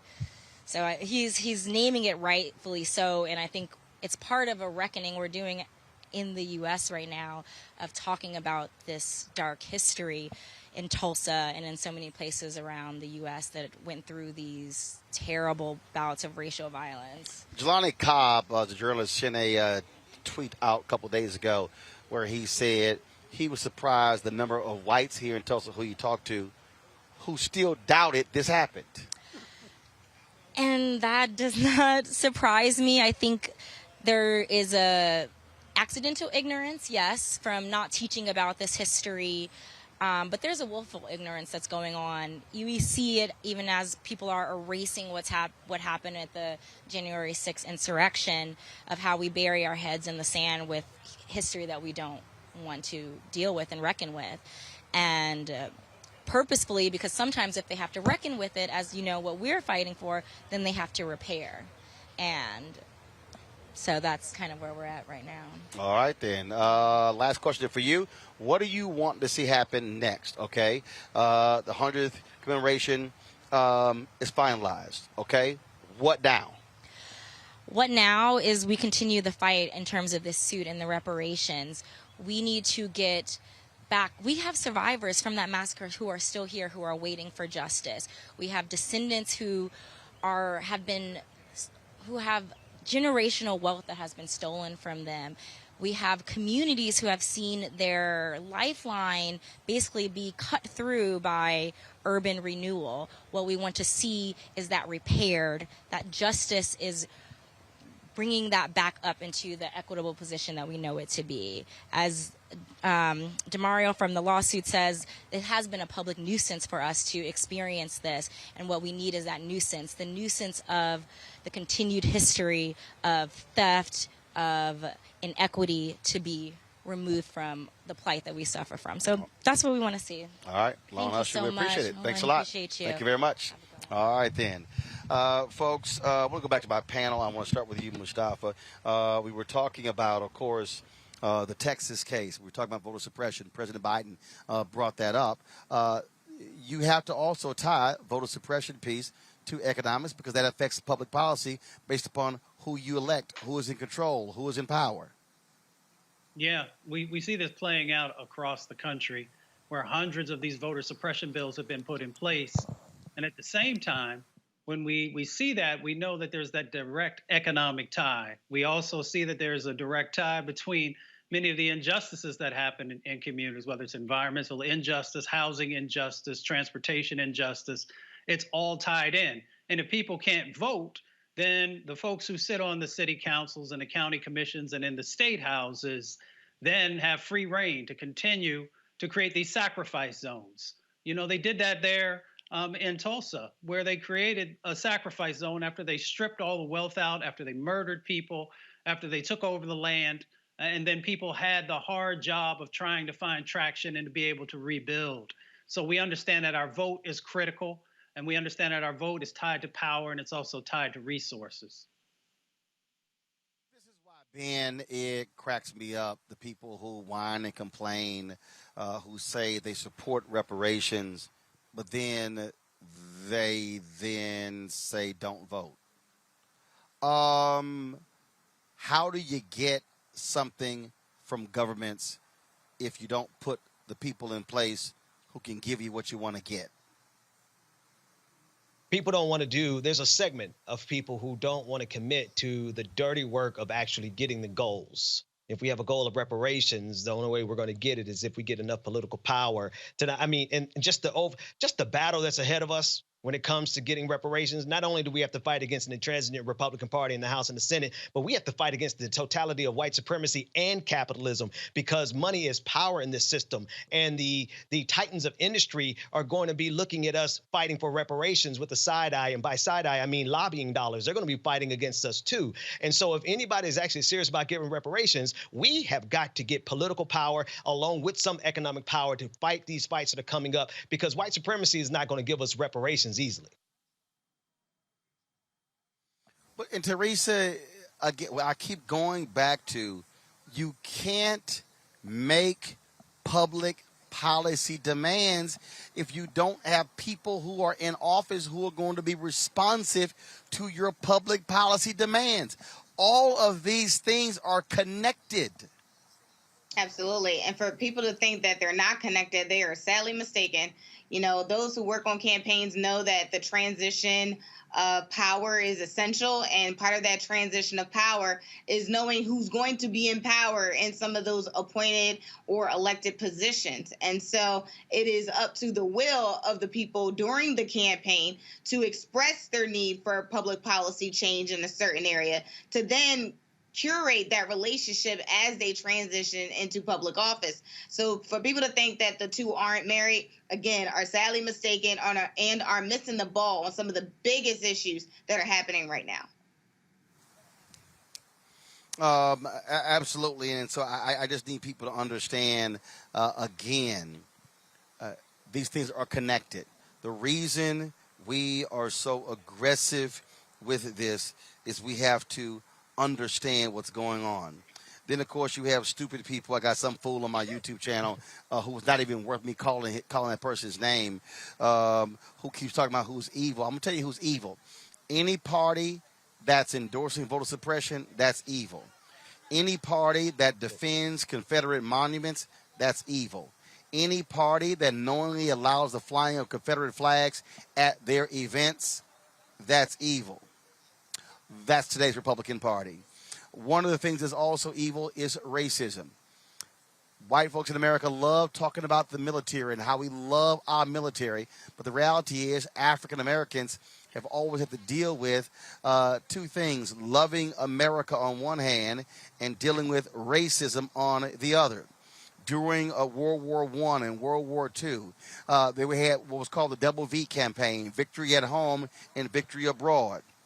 And what they were fighting for, ending fascism and ending racism. Well, guess what? This might be 2021, but black soldiers are still dealing with racism in America's military. The Associated Press put together a significant investigative report specifically dealing with this issue. And joining us right now is Kat Stafford. She is the National Investigative Race Writer for the Associated Press, and Richard Brookshire, co-founder and executive director of the Black Veterans Project. Glad to have both of you here on Roland Martin Unfiltered. Kat Stafford, talk with us about this project. How did it start? How long did it take to put it together? And what really jumped out at you when y'all were able to finish doing your reporting and put this all together and publish it? Yes, well, first of all, Roland, thank you so much for having me on to talk about a really important topic that, frankly, I think we don't talk about enough in America, which is, of course, as you just stated, racism in the military.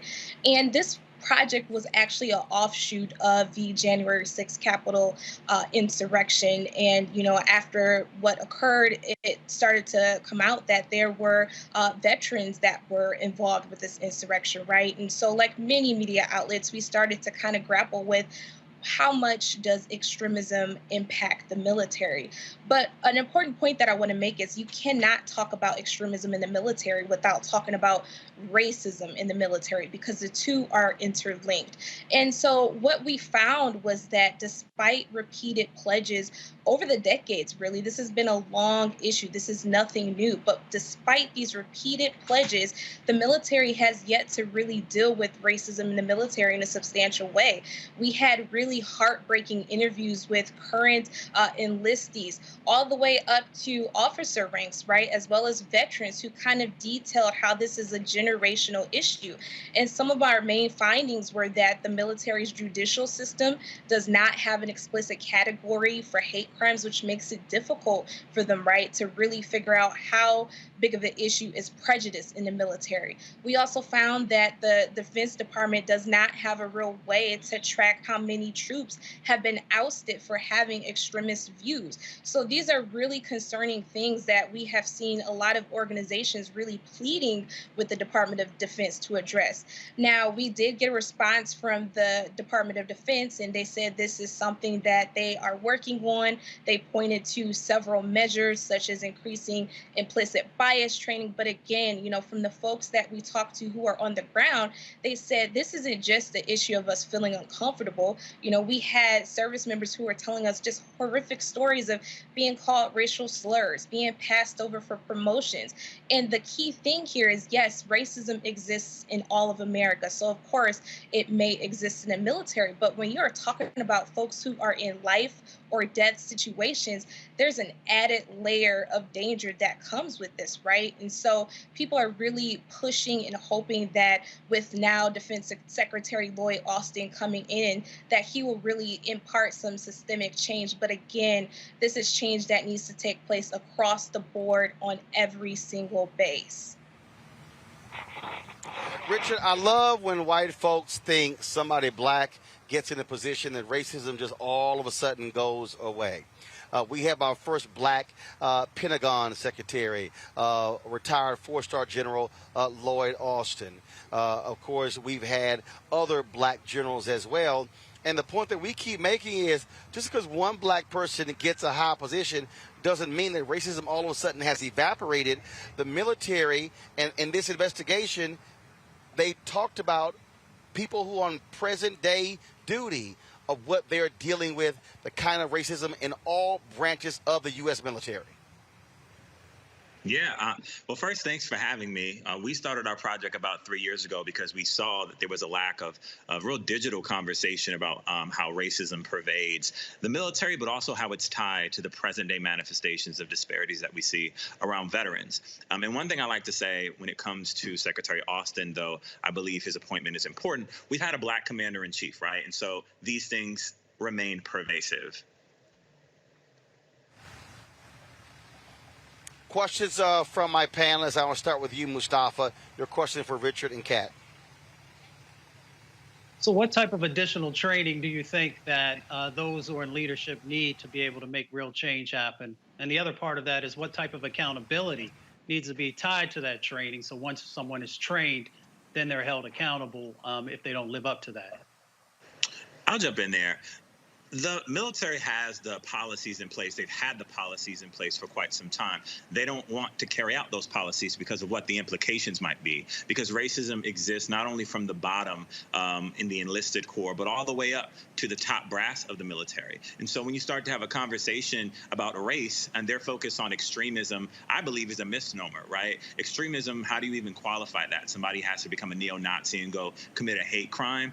We know that, the creation of hostile work environments, the kind of passive things that were being spoken about, and overt things that were being spoken about earlier are quite rampant, and they have generational effects, especially when you become a veteran, when you talk about the military justice system. The same kind of racial disparities that we see in our civilian courts replicate themselves, except they have even more, in some respects, economic implications. And so the military actually has to have the courage to abide by its own policies and procedures and root out racists, right? And so when you think about the witch hunt that was Don't Ask, Don't Tell, and how effectively careers were ended under that policy, certainly, applying these policies around racism could be executed. But the implications are there are going to be so many people on so many different levels who frankly, are going to be at risk of being kicked out, right? And so there's also this conversation about the infiltration of white nationalists in the military. Also a misnomer. They've always been there. The military has been white man's land, right? This kind of institution that was beyond reproach, right? Self-governing in many ways. And one of the things that we at the Black Veterans Project are really looking at are what are the real systemic shifts that need to happen, apart from just the policies of the DOD, who are really a self-governing apparatus. We're looking at the fact that no civil rights protections exist at the federal level that apply to the military. The military is its own self-governing apparatus. So what we're trying to think through, and we're working hand in hand with some congressional leaders on, is something called the Military Civil Rights Act. And how that holds the military accountable is that it would have to abide by the same civilian protocols under equal opportunity and the same enforcement measures, right? So in this article in AP, it talked about 750 complaints of racial discrimination in the year 2020 alone. We have 1.5 million service members. Those numbers don't add up, right? Because they know that there's fears of retribution. There are wide-reaching implications if you do make complaints. And even one of the things that we were able to do last year, we were really pushing for the release of racial bias survey data that the DOD collects every 2 years. And our advocacy, along with the report by Reuters, were able to force the DOD's hand to release just one single year of that data. And it was damning, right? It said 1 in 4 service members had witnessed white nationalism in the military. 1 in 4, also a misnomer. 350,000 military personnel had witnessed in that year alone, white nationalism being espoused. And so when you have DOD leadership saying that extremism isn't pervasive, it's a misnomer. And I like to make that very, very clear. I could just jump in. Teresa, really Kat, go ahead. Yeah, I just wanted to make a quick point. You know, during the course of several interviews that we did, we had veterans and others who said, and experts as well, who made this point that, you know, you could have all of the policies in the world put in place, right? We are seeing movement. You know, earlier this year, they passed the new National Defense Authorization Act with some sweeping changes, right? That would add, for instance, an inspector general who would be tasked with focusing on diversity and inclusion efforts, as well as weeding out extremism. But again, if you don't have the right people in place on the ground on these bases where a lot of these issues are happening, what real impact will it have? And that is something that we are still seeing service members ask. You know, they're saying it's great, it's encouraging to see now Secretary Austin at the helm of the Department of Defense. But again, you know, it's a lot of separation from the top and what's happening on the ground. And I do want to make one note that while Black folks are, you know, represented well in the rank and file in terms of who you're seeing serve in the military, as you start to rise up those ranks, looking at officers, looking at generals, it is overwhelmingly white. And that is also part of the issue. I'll jump in there one more time. So one of our main research projects in the next year or two is to look at how military recruitment works writ large. Our new director of policy and research, while at Columbia, did a study of just the city of San Diego, looking at recruitment centers, and did some geospatial mapping, and was able to prove that there were recruitment centers strictly for enlisted in these kind of more impoverished Black neighborhoods, and the officer recruitment centers were in affluent white neighborhoods. So this is a system that the military deliberately has put in place. Teresa, your question. Yes. Well, one, thank you both. I think that is a full wealth of knowledge. I have a few family members who are currently in the military and those who have enlisted. So one of my questions is, if we are looking at the recruitment process a little bit more intensively, because as you know, some of these recruitment officers are showing up at, you know, colleges and practically high schools at this point.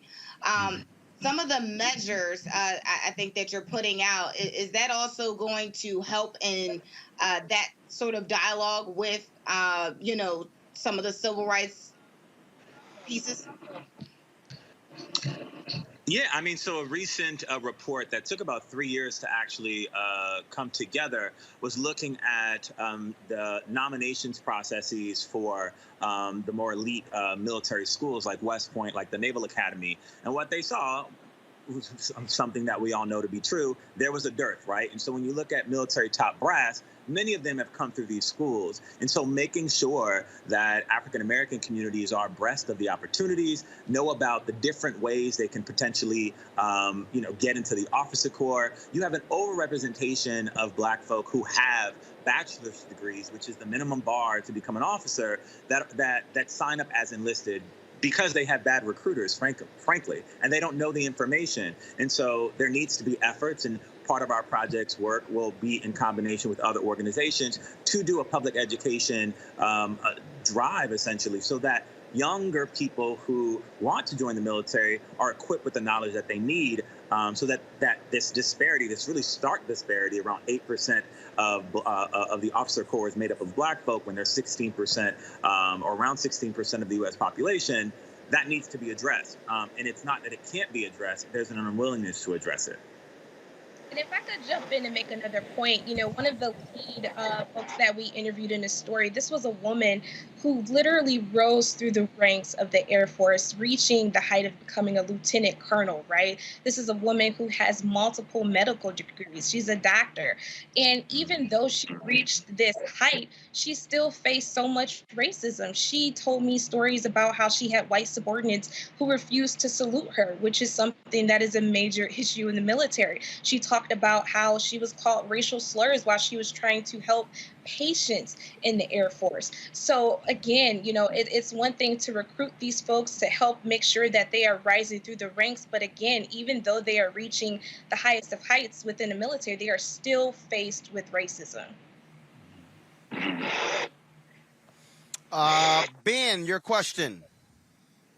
Yeah, I wonder to what extent either one of you could speak to the reality that much like America is built off of, it's a racist, white supremacist system, therefore its military is going to be the same. Dr. King saying that he feared that he assimilated us into a burning house.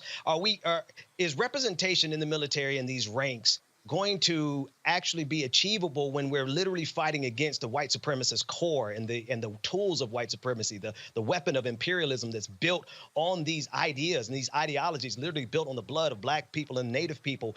But can we actually get that change from within? If you could just speak to that.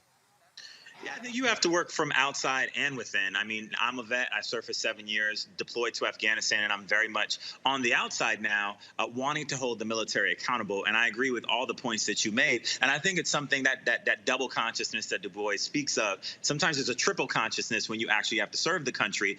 And you have to understand that most of the motivating factors that Black people even have to join are education, healthcare, housing, these things that all Americans are fighting for. And so when you think about even wanting to curb the kind of participation in this apparatus, we have to address that as a country. So the motivations are different for those who want to serve.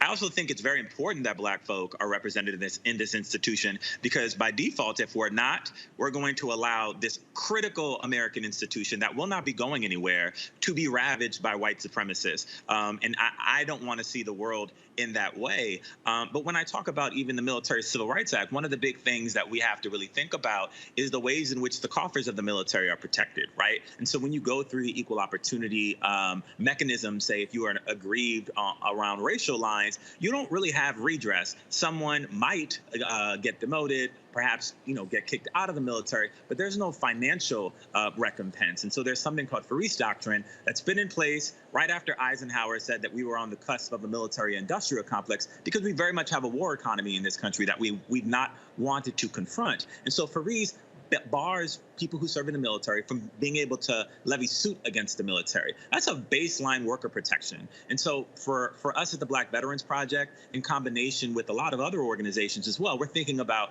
how can we systematically shift this military that is shifting, like technology is shifting what the military looks like. You have less than 1% of the American population that's serving, but it's taking 50% of all discretionary money that we have at our disposal. And so what are the implications there? And so I think that Americans have to start to pay attention to the ways in which the military is raping the American public so that they don't have education, housing, healthcare. So I fully agree with you, and it has to be a multifaceted approach. All right, then, folks. I appreciate it, Kat. For folks who haven't seen it, where can they go to read this investigative report? You can go to apnews.com to see our latest report. You could just Google racism in the military. The great thing about the AP is our stories go everywhere. All right, then. Richard, Kat, we appreciate it. Thanks a lot. Thanks. Thank you. All right, folks, got to go to a break. When we come back, more from Tulsa, Oklahoma, where we have been since last week commemorating the 100th anniversary of the 1921 Tulsa Race Massacre here in the Greenwood District. We'll be back in a moment.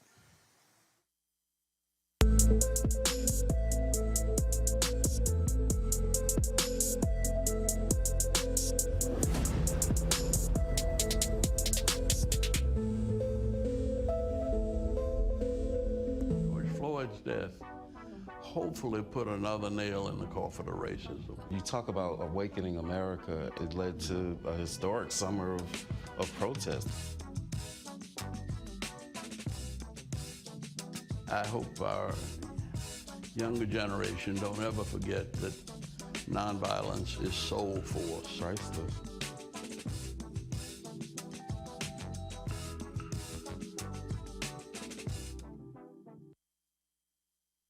Shortly after 9/11, America and its allies went to war in Afghanistan to defeat a terrorist stronghold. We accomplished that mission years ago. Trillions of dollars lost, over 2,000 Americans dead, countless Afghans dead. It's time to get out. Many presidents have tried to end the war in Afghanistan, but President Biden is actually going to do it. And by 9/11, over 20 years after the war was started, the last American soldier will depart, and America's longest war will be over. Promise made, promise kept. Till's murder, we saw struggle for civil rights as something grown-ups did. I feel that the generations before us have offered a lot of instruction. Organizing is really one of the only things that gives me the sanity and makes me feel purposeful. When Emmett Till was murdered, that's what attracted our attention.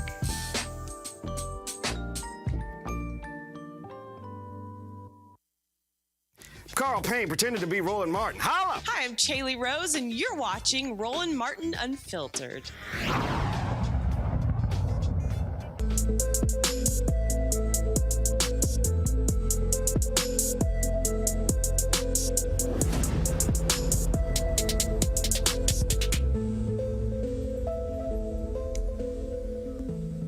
Folks, welcome back to the Greenwood District here in Tulsa, Oklahoma.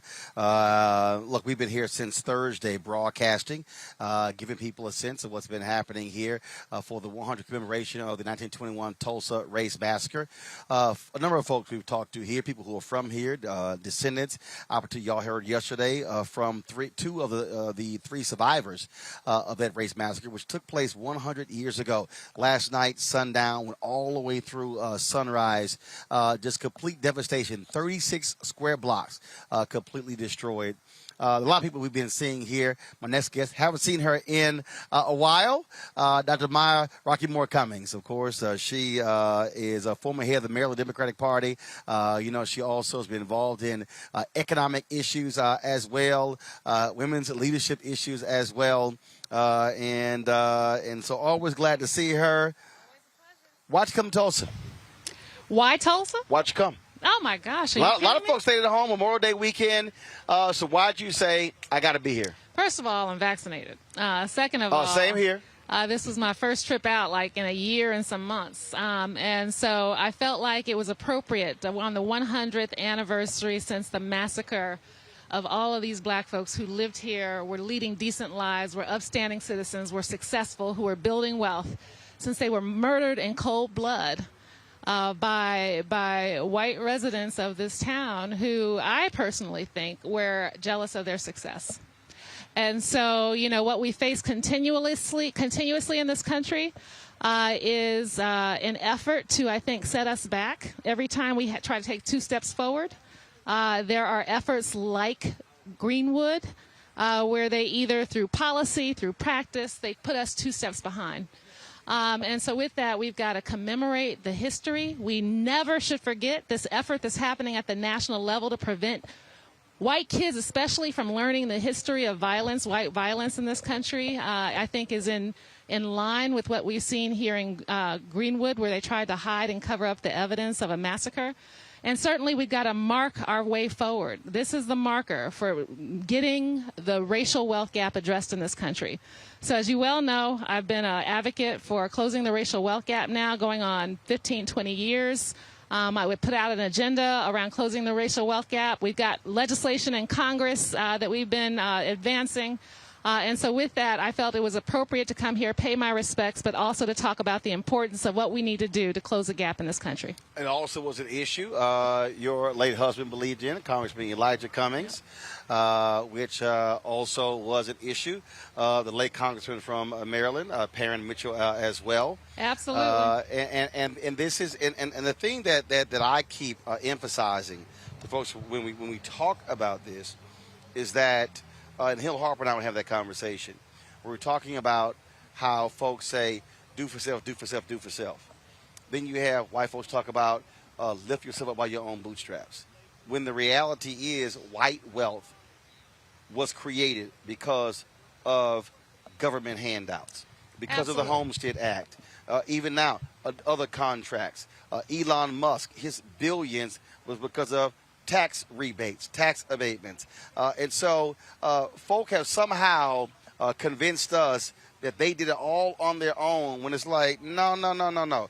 You actually got reparations. It was because of whiteness. You got Victims Compensation Fund. You got handouts. You got all of those things. And when the folks who are suing the black farmers, I'm sitting there going, white farmers got most of the 98% of $25 billion in the last 4 years, but now you're acting a fool when they set aside $5 billion for black farmers and other disadvantaged farmers. Absolutely. So you said it. I mean, white wealth in this country has been continuously subsidized by policy, government policy. And it's been that way since the dawn of time. And black wealth, the lack of black wealth, is because of also government policy.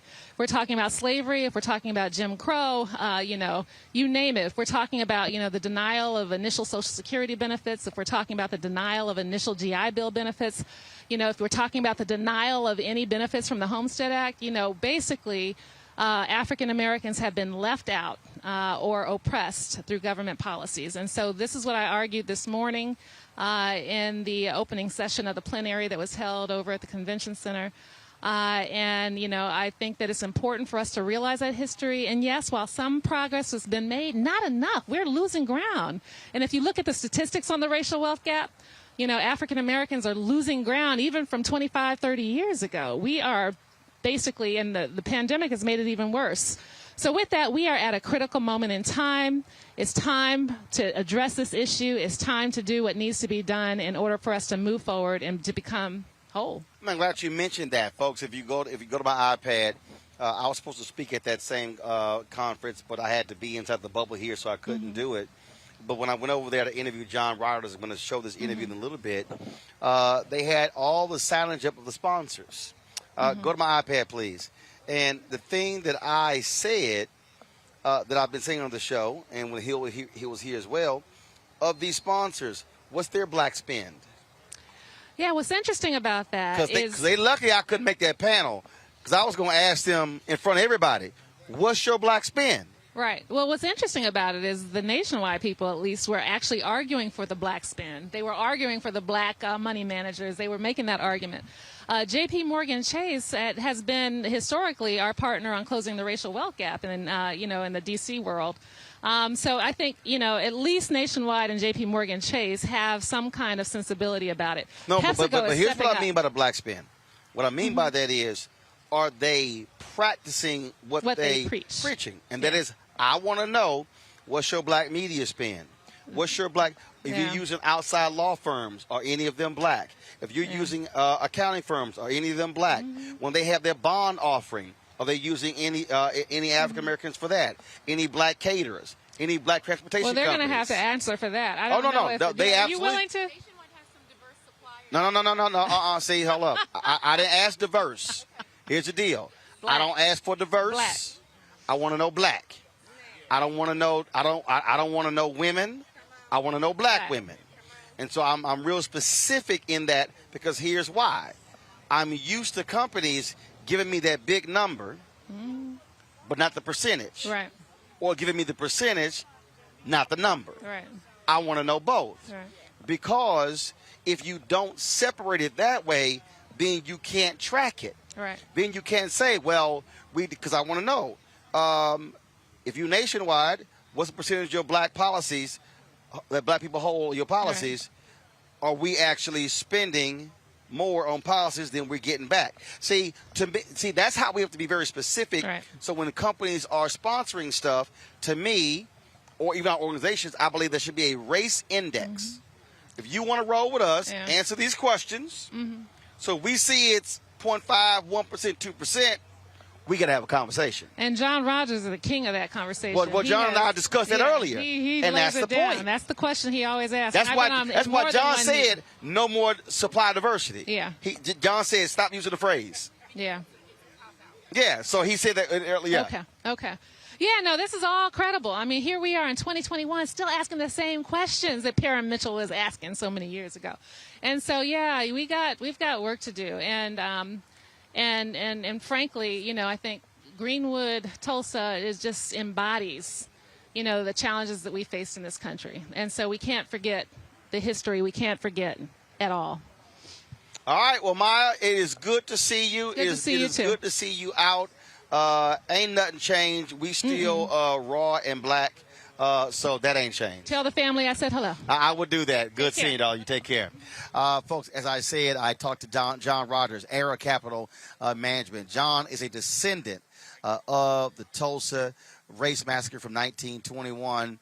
And so here's the conversation that we had one of the top money managers in the country, but certainly one of the top black money managers in the country as well. Here in Tulsa, and for folks who don't know, I mean, you're one of the Tulsa Race Massacre descendants. Yes, I've been very blessed to have an extraordinary family, and my great-grandfather was J.B. Stratford, who owned the Stratford Hotel here in Tulsa, and it was arguably the largest black-owned hotel in the country, and it was extraordinarily successful, and of course it was destroyed in the Race Massacre, and he had to escape Tulsa because he was seen as a leader in the community, and there was real fear that he was going to be not only indicted but possibly lynched. So he was fortunate to escape Tulsa during that period. And, you know, I saw the Stanley Nelson documentary, and he defended that hotel. He was, they tell the story where he had his gun, his son was loading, he would empty, switch, fire. I mean, so he, and in fact, did they also negotiate his surrender? And then immediately burned it down as soon as he came out. Exactly. They negotiated his surrender. He went to the internment camp, and while he was leaving, they just torched the entire place and destroyed his hotel and his life's work. The thing that we keep talking about, and I say this all the time, the problem that we've had is this has been black economics, up, down, up, down. We've never had really 2 to 3 consecutive generations, a continuum. So we're constantly having to rebuild, in essence, what they had to do here in Greenwood. Exactly right. We're always, you look at what happened to the People's Grocery Store in Tennessee. You see what happened after, slavery ended. We were supposed to get the 40 acres and a mule. What happened to Freedmen's Bank in D.C. Every time we start to make progress, they destroy us, and they find the housing crisis in 2008, same thing. 53% of black wealth wiped out. Exactly, and so many of these situations, this white supremacists, that part of a community back in Tulsa 100 years ago, they couldn't stand to see our success. They couldn't be supremacist if we were starting to overcome them and actually outperform them. So, what now? You and I have been talking the same thing, pushing people in these pension funds, pushing these companies, saying, look, don't just sit here and say we will sponsor conferences and give donations. No. We're not interested in aid to black America. We want investment in black America. Exactly. And you and I are a generation, we learned from Harold Washington and Maynard Jackson that you have to fight to have economic businesses of scale in urban communities so we can have our own, create our own jobs, create our own philanthropy, create our own political empowerment when we have businesses of scale. And so we have to fight for that economic justice. Last question. What do you want folks to be doing June 2nd, June 3rd, June 4th? We're great at commemorating or celebrating, but after the commemoration. Well, I think that the model could be here in Tulsa. We have to all, as black leaders, whether it's political leaders, business leaders, civil rights leaders, insist that the anchor institutions in our local communities, the hospitals, the universities, corporations, and museums, work with black businesses in everything they do. Not just in the supply chain, but in professional services, in media, in financial services, in technology. That's where the wealth is created today. Yep. So we should all be on a mission to hold all these anchor institutions accountable, because most of the time they're spending all the money still with white males and leaving us out. Absolutely. John, always a pleasure. We'll keep talking. I appreciate it. Thanks a lot. Thank you. All right, great conversation there with John Rodgers of Aerial Capital Management. Folks, there have been so many different people we have been talking to here about this very issue, about the issue of economics. One of the folks who sits on the House Financial Services Committee, she is the chairwoman of that. I had a chance to catch up with Congresswoman Maxine Waters when we chatted on Sunday here in front of Vernon AME. Here's our conversation. Yes. Why was it important for you to be here? It's important for me to be here, number one, because we've been hearing the story about Black Wall Street for years, and we've not been able to use the power and influence that we supposedly have to do something about it. And with now this commemoration of 100 years, it's time to step it up. And as the chair of the Financial Services Committee, I think I better bring in some banks and some insurance companies. And I think that's why I'm here. I'm here with a leading businessman from the Los Angeles area, Kareem Webb, and my son, Ed Waters, who have come here. And we've all come here because we felt this is a place where we have to be. You talked about those particular banks. One of the things you talked about, all of these businesses were insured 100 years ago. Well, yes. And those insurance companies and those banks would not honor those policies. They didn't honor the policies, and I understand that the bank books got burned up when they set fire to the whole Greenwood. And, of course, the banks didn't recognize that they had accounts there. And then the insurance companies, where businesses and just regular individuals have been paying these premiums for all of these years, could not be compensated because they said, oh, the contracts are such that this was a riot. And we don't deal with, making you whole when you have been involved in a riot, when it was a massacre. And so a lot of it was not a race riot. No, it was not. It was a massacre. Black folks were minding their own business. That's right. That's right. That's right. Talk about, I always explain to people, we can talk about mass incarceration, we can talk about criminal justice reform, we can talk about all these issues, but if you do not deal with the money, that's right, you're not dealing with America. Well, absolutely. And to tell you the truth, we talk about the wealth gap. And, whites would have you believe there's a wealth gap because we don't do our part. We don't work hard enough. We don't invest. We don't understand. It's none of that. It is about the traditional pattern of and the laws of the land that have excluded us in every place. And not only have they excluded us where we were doing well, they interfered with our ability to do well. Just as what you see going on in the legislatures now, where they have decided to go one step further on voter suppression. It's the same kind of laws that operated economically that kept us from being involved and building the wealth. And now we keep talking about how we're going to fill the race gap. The only way that we're going to be able to do that is we're going to have to deal with places like Greenwood and understand what happened there and be prepared to do the work, the protesting, the legislating, and the challenging of the banks and the financial institutions. And nobody knows that better than Mr. Kareem Webb. Kareem, speak to that, because the thing is, we've had all of our businesses, but the thing I keep saying, like I'm involved in this fight with Byron Allen and Todd Brown and Butch Graves on the advertising side, we got black businesses that don't have capacity they're small. Then they say, oh, you too small, so therefore we can't do business with you. Then the banks say, well, we can't lend because you're too small. Well, hell, I'm too small because you don't want to give contracts or for me to get bigger. So it becomes a self-fulfilling prophecy. No, I think that's where policy again comes into play, and who is creating the policy with an understanding about what's at the end. You have to reverse engineer, the actuality, what you want to see happen, and there's a way in which to do that. I'm a commissioner at Los Angeles International Airport. We know $1 billion of revenue comes through there. We're spending almost $20 billion. The question is, we're 11% of Los Angeles.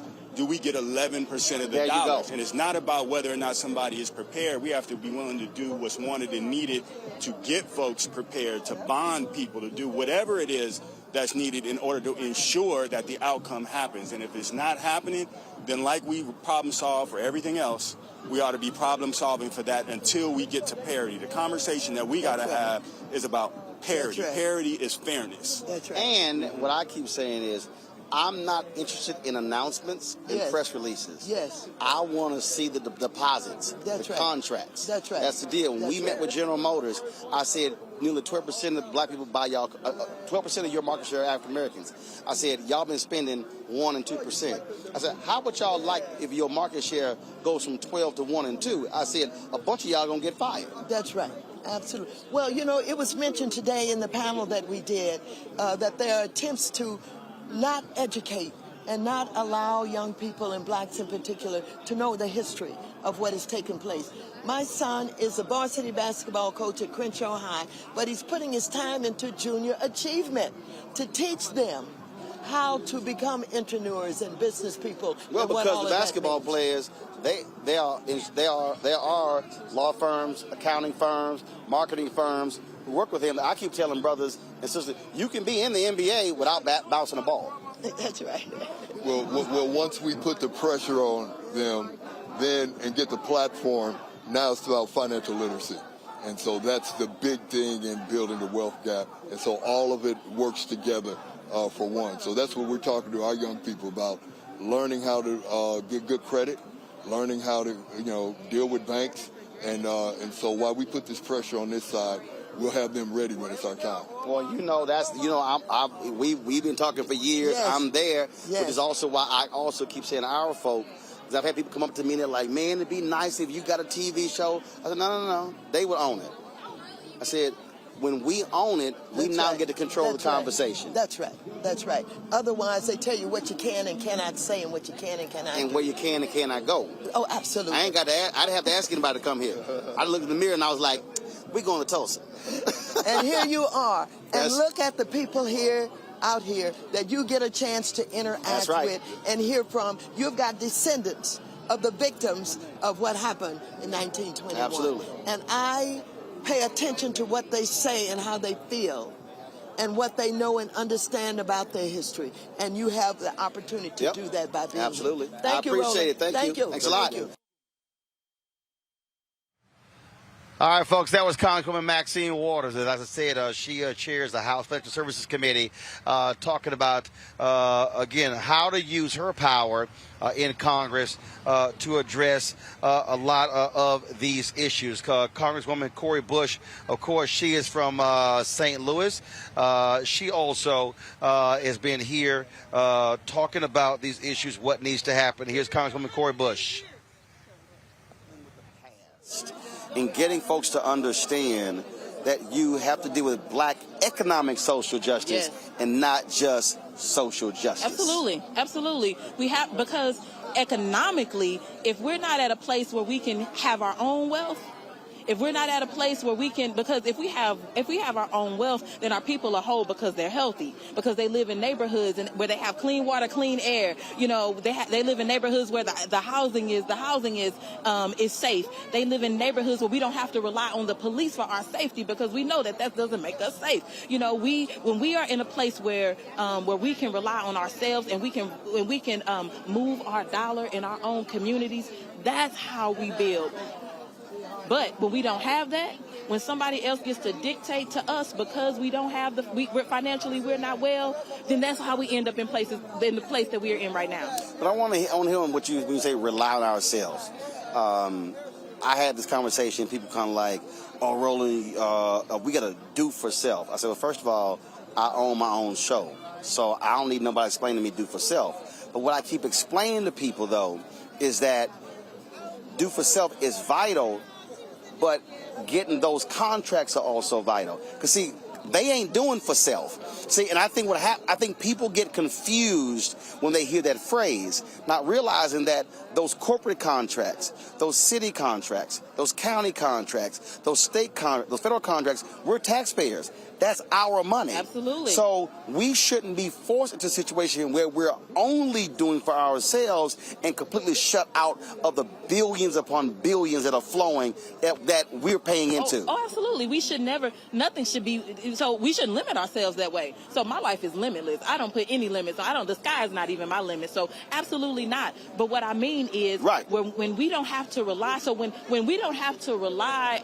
let me say this, those contracts and all of those things, when we have politicians who are able to be elected because the money is there to be able to get them in a seat, then that's how we get pushed back. But when we have our own money and we can put up our own people to get into these seats, you have people like my new mayor, Tashara Jones in St. Louis. You have people like me, who is the very first black woman to ever hold go to Congress from my state, in the history of my state. That's what you get, and even though we didn't do it with money, we did it with organizing. But if we had a structure to be able to make sure that people, regardless of if you have a title, if you have a name, if you have, if you had that structure, things could change. But so then those corporations will have to come to us. Those corporations wouldn't be able to say, you know what, we have this quota, but in actuality, they don't feel it. They end up doing something different, where we get to see our construction workers building in our communities that actually look like us, instead of saying that we're bringing people into the community that look like you and they're going to be the ones on these jobs. No, we get to actually hold them accountable. So that's what I mean. We get to make sure that black businesses are built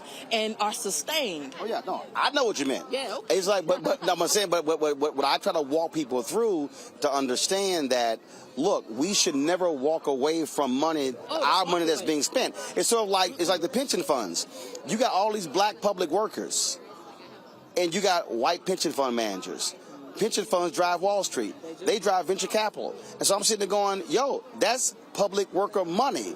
I'm like, and I sat with black workers who went, wait a minute, hold up. They said, so you telling me that our pension fund money? I'm like, yes, those are the greatest investors on Wall Street, and those black workers had no idea. I said, so you should be saying, where the black pension fund managers? Where the black law firms? Where the black accounting firms? I said, we got to be driving a different conversation.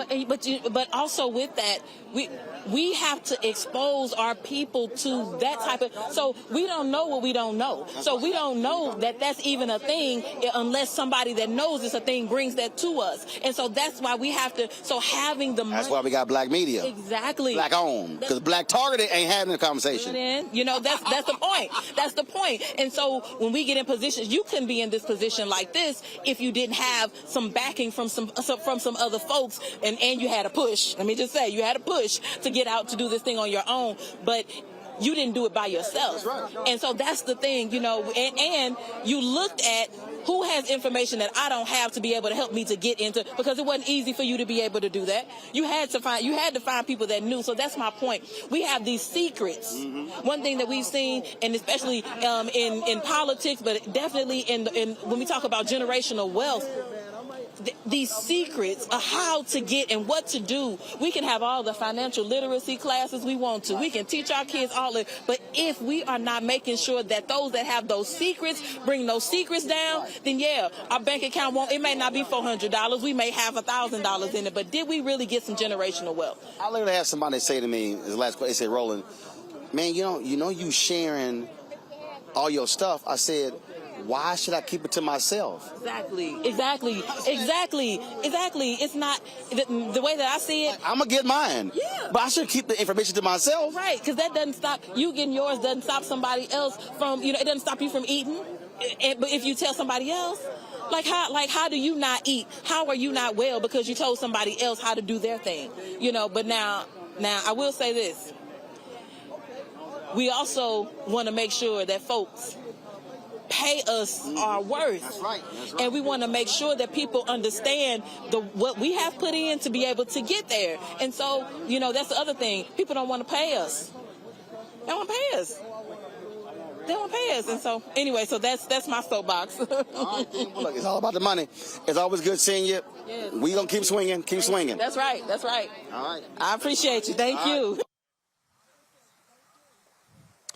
I got a few more interviews, but I do want to get final comments and release my panel who joined us today. Mustafa, your final comment on this 100th anniversary of the 1921 Tulsa Race Massacre. Well, black wealth equals black opportunity, which equals black power. And we should understand that when those three things come together, then we can actually transform our communities and we can hold others accountable for the changes that have to happen.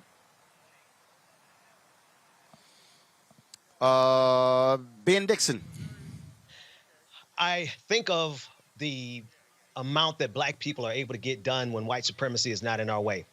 And if white supremacy would get out of our way, not only in terms of the racism, but in terms of the capitalistic grip that it has on the black community, if we were able to get the escape velocity out of it, we see what we can do. We saw it in Tulsa, but that wasn't good enough for the white people in this country. They bombed it. We see it in the military, but that wasn't good enough. We didn't get the GI Bill. We saw it when it's time to buy properties, but then they started redlining. And then we got properties, and we had the crash of 2008. And we see over and over and over again the grips of both white supremacy and capitalism has on black people particularly. But if they ever let us free and we ever get the shackles off of us, we can do so much more because we have been taught all of our lives that we have to be 10 times as good to get half as much. But wait till we get what we deserve.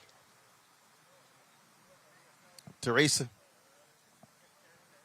The time is now more than ever for us to stick together, for us to grow and to empower each other. So not only supporting black media outlets, but supporting black businesses and supporting black people. So we have to make sure that public policy, elected officials are held accountable, but more so corporations are being held accountable as well.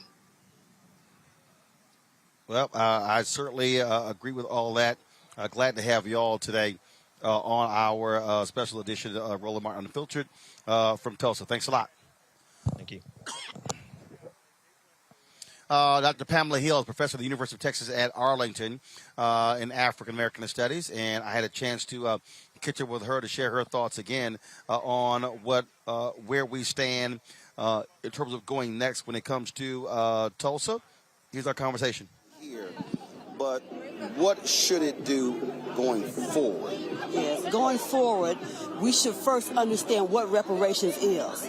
We need to know that historically other people have been granted reparations. And it's nice that we have a festival and they're building things, but that is not going to take place of what is owed to the people. It's important that we know this is a commemoration and not a festival to have fun, but to remember we are on sacred ground, that blood was shed here, that the ancestors' bones line some of these streets. See, that's why the words matter.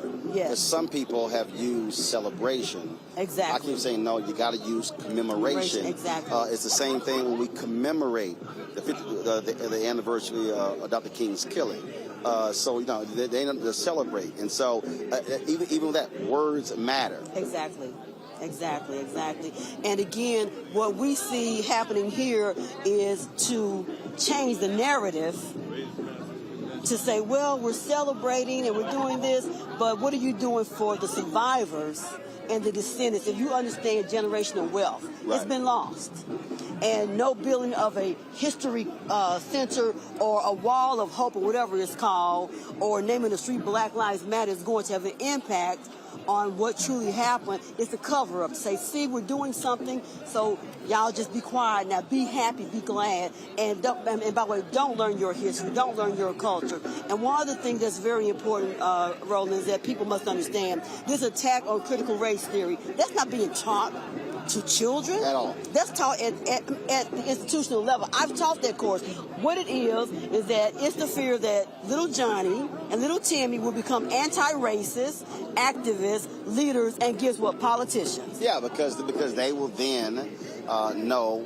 I always say they will then know history, not his story. Exactly. And so, but one of their leaders actually wrote it. What he said on Twitter, he said, our whole point here is to essentially put anything dealing by using critical race theory, by attacking that, is to put anything dealing with race underneath that. Exactly. So that way they want to invalidate and attack everything, and that's what the strategy is. And also what they realize is over the summer of the last couple of years, they've seen their white children out on the protest line saying Black Lives Matter. Oh, we can't have that. Let's change the narrative quickly. Let's put it into law quickly so that we can force people not to teach it. On Friday when we had the march down Greenwood and Carver middle school children were outside, and one little boy said, "Put me on film." I turned the camera on him. I said, "What do you want to say?" He said, "Don't be racist." His friend next to him said, "I want to learn Black history because I think it's interesting." And these are two little white boys. This is the fear that these little white boys will grow up to be anti-racist and activists and leaders and politicians and make laws to be correct. Well, I think that, first of all, you're absolutely right, because what I tell folks is that after George Floyd's death, the reason you get this shift, if you will, because it was a whole bunch of white folks who were out front, who were driving that, and who was also forcing these change inside of these corporations. I said, and then they were like, "Oh, damn, we got to figure out what in the hell to do." Because, see, now our own folks are doing it. But, see, what I'm now challenging them is, so perfect example, millions were out in America and across the world after George Floyd's death. The question is, are they going to return to the streets to make sure the George Floyd Justice Act gets passed? Are they going to return to the streets to make sure voter suppression ends?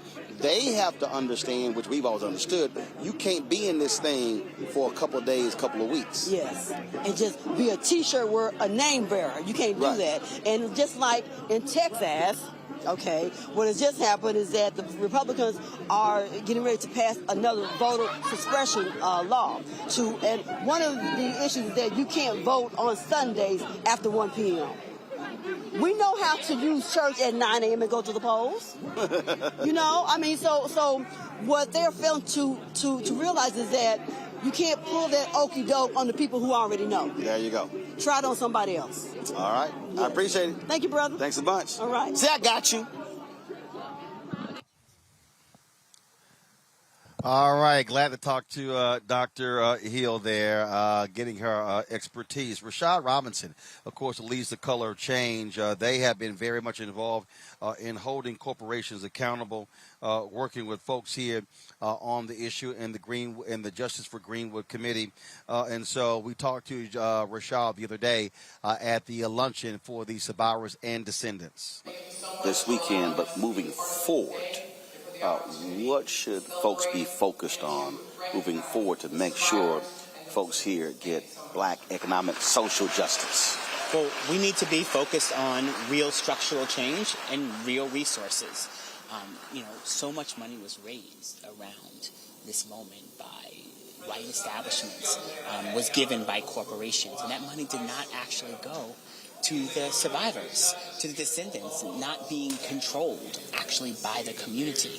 And so much of what needs to happen moving forward is to not have things happen in people's names without them actually being part of it. And that's why back in 2019, we got involved with supporting the work of Dr. Crutcher and DeMario, and really through our petition work, we launched a petition campaign, and over the last several weeks have only ramped that up to really try to put the focus and the energy on ensuring that resources go to the right places and that the community actually gets to control the resources. That none of this sort of the people who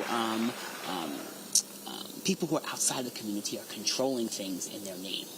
Well, one of the things that I have been saying that, look, white folks are scared to death of the word reparations. Okay, fine. I'm going to use what we did with 9/11, a victims' compensation fund. I argue that if Tulsa wants to sit here and they want to do tourism and they want to sort of bring people here, fine. You need to ensure that portion of those hotel rooms, a fee, receipts from restaurants, that the money should go into that particular fund. Because we've seen how other southern cities have monetized Black pain. They admitted here going to Montgomery, studying there what they've done with the museums and whatever. And so Alabama, Mississippi, these places, they're now marketing the civil rights movement, places where they fought to keep Black folks in place. I mean, the Disneyfication of our pain is absolutely outrageous. In all of the sort of years of exclusion, the generational ways in which it's had deep impact on our lives. You know, the chair of my board, Heather McGee, recently came out with a book where she talks about all of the sort of filling in of public pools after the civil rights movement, how they would rather fill in the pool than let black people swim there, right? And sort of black people were already paying taxes for those pools to actually be in place. And then when it says black people get to use it, we're just going to fill the pool in. Well, the sort of drain pool politics that has animated how not just what's happened in the South, but what's happened throughout the North and throughout this country has to end. And part of, if we are going to move forward, we have to hold institutions fully accountable. That is why we run corporate accountability campaigns, because corporations can't just come in with charitable solutions to problems that are actually structural, right? Just don't send water bottles to Flint if you're not paying your fair share of the taxes, and that's why the community doesn't have clean pipes. Don't just do service days in inner city schools if you're not actually paying your fair share of taxes, not actually contributing, that you've actually been responsible through your lobbying for the desecration of public education in this country as it became more integrated.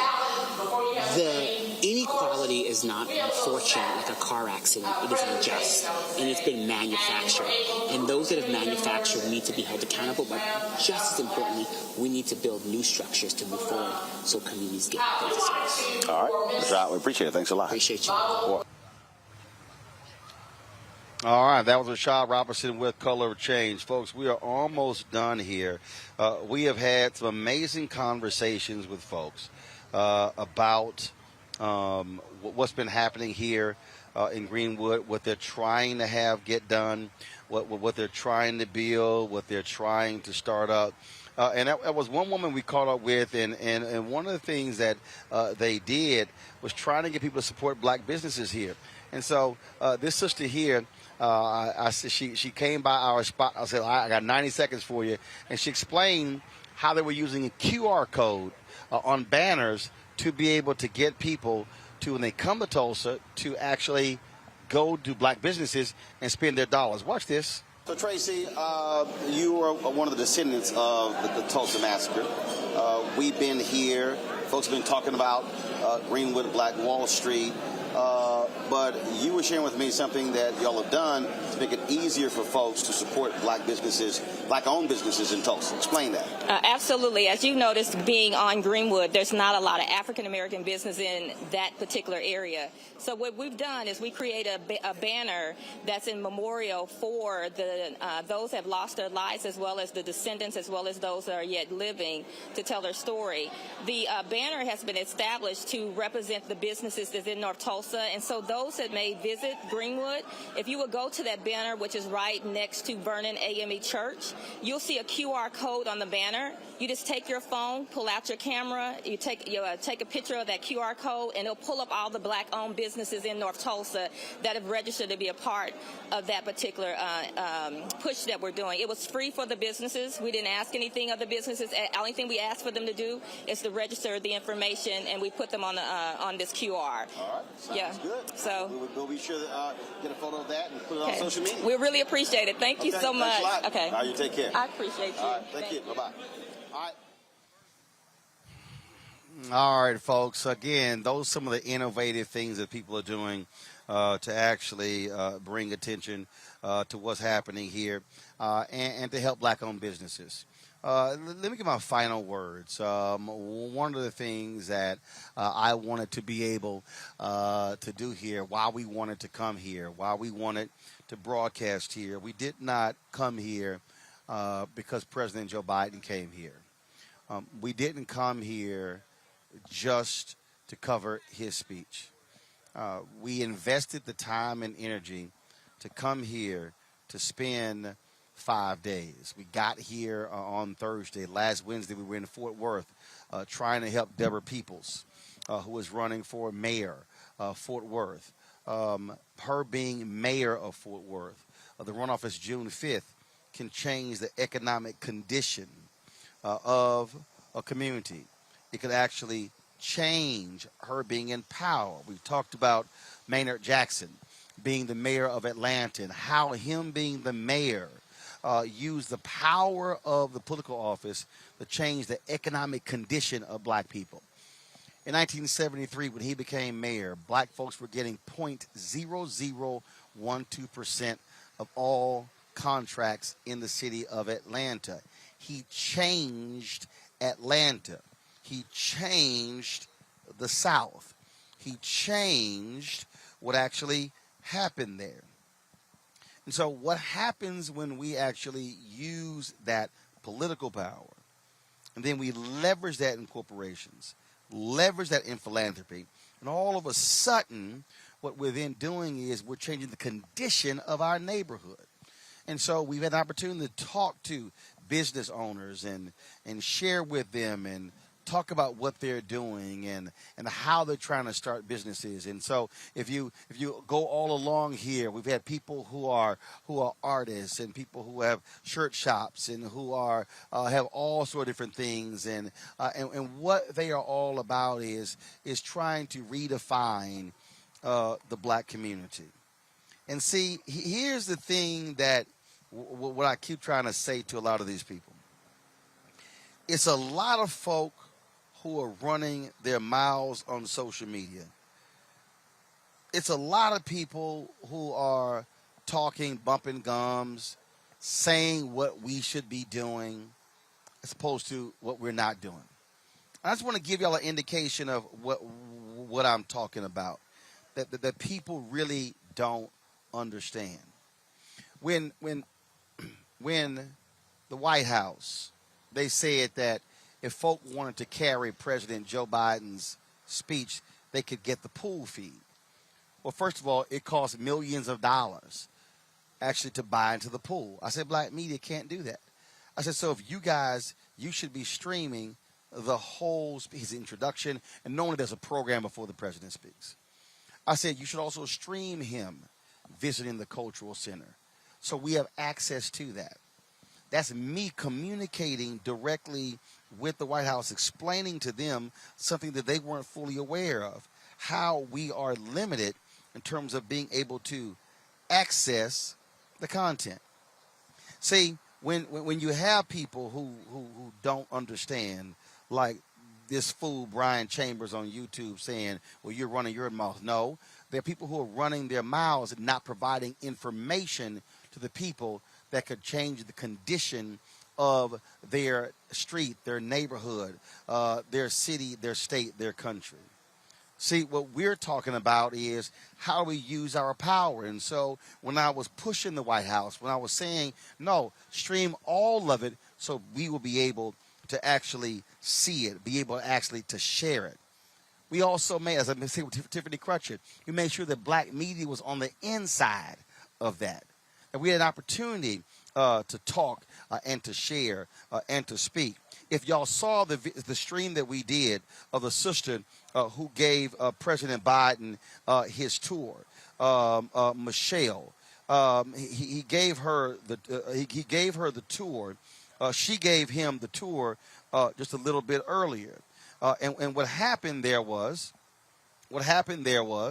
by having that tour, by being able to show him around, then we had an opportunity to ask her questions after she finished her tour with the president. So the only reason you're about to see the interview with her after her tour is because we were in the room. We can't be in the room if we then are not able to leverage our influence. And so that's what happens. And so when I play this video here, this is the sister who gave President Joe Biden the tour of the Greenwood Cultural Center today. This is why we have to be in the room. And so a lot of folks who run their mouths, these fake YouTube historians, folk who love to say that they are for the people, they aren't even talking about anybody who's in the room. This is why you get to see this conversation. The Brown is, I think, okay. What's your Say it again? program coordinator? Michelle Brown Burdette. Burdette. Burdex, B-U-R-D-E-X. So you spoke of the overpass, you spoke of the interstate, but there's also you spoke of the overpass and the interstate, but there's also an issue of the minor league baseball field is right next, is adjacent, it's not even next door, it's right on the half a block of Black Wall Street. You also have Oklahoma State, a campus, a satellite campus. I mean, there's white prosperity now on the land where black prosperity used to be. So there is no chance to rebuild, or is there a chance to rebuild some kind of way? At this moment, there is no opportunity to rebuild Black Wall Street as a black-owned business district on this land. Black Wall Street today is an idea. It's a concept that can be duplicated and replicated across our country. It is an effort to support and empower black entrepreneurs to begin to reopen their businesses, to recreate Black Wall Street. However, a physical location in this space may never exist again. You also have the issue, you have no exit ramp here, so if somebody wants to come here, they would have to go around to even get to this Greenwood District. Absolutely. The expressway completely separates North Tulsa from the city of Tulsa as a whole, North Tulsa being predominantly African American. So absolutely. The railroad tracks that you can see just south of here are still a dividing line between our community and the community as a whole. It was those railroad tracks that white rioters crossed over in 1921. And I do want people to know, when we talk about the history of the massacre that took place here, was how African Americans stood up to help protect Dick Roland, how they went to his defense, how lynchings were all too common in Oklahoma during that time, and they knew that he would be lynched because of inflammatory articles that appeared in the local newspapers, including the Tulsa Tribune. So when you consider that 100 or so black men went to the jailhouse to offer to help protect Dick Roland, and as they are approaching, they already see that there are several thousand whites who have gathered there, and yet they press on in an effort to help protect this young black man. So that speaks to their courage and to their resilience and to their strength. And for some time, until white rioters were deputized, they were able to defend their community. They were able to defend their community. So we want to remember that. And Michelle, even this land is owned by the city.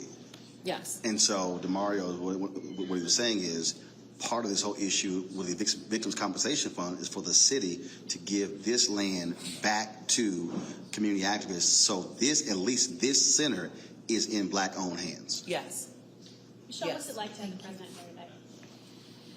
It is so significant to have a president who is willing to acknowledge this history, to bring national attention to this story. Did he mention a presidential apology by any chance? Because they're talking repair, but did he take it another step further and say anything about presidential apology? The only conversation that I've had with him was the conversation that you just witnessed, so he has not said that to me, and I'm sure I wouldn't be the first to know. Okay, folks, we got to clear this area. Thank you so much. See, folks, if you're not in the room, you can't get that. If we're not on the ground, we couldn't have got all this stuff. This is why we ask you to support us in what we do. A lot of y'all just understand. I'm gonna go ahead and show this here. It takes a whole lot for us to do what we do. That's why, in terms of us being here, in terms of us broadcasting, and so Zim, you should be able to take this shot here.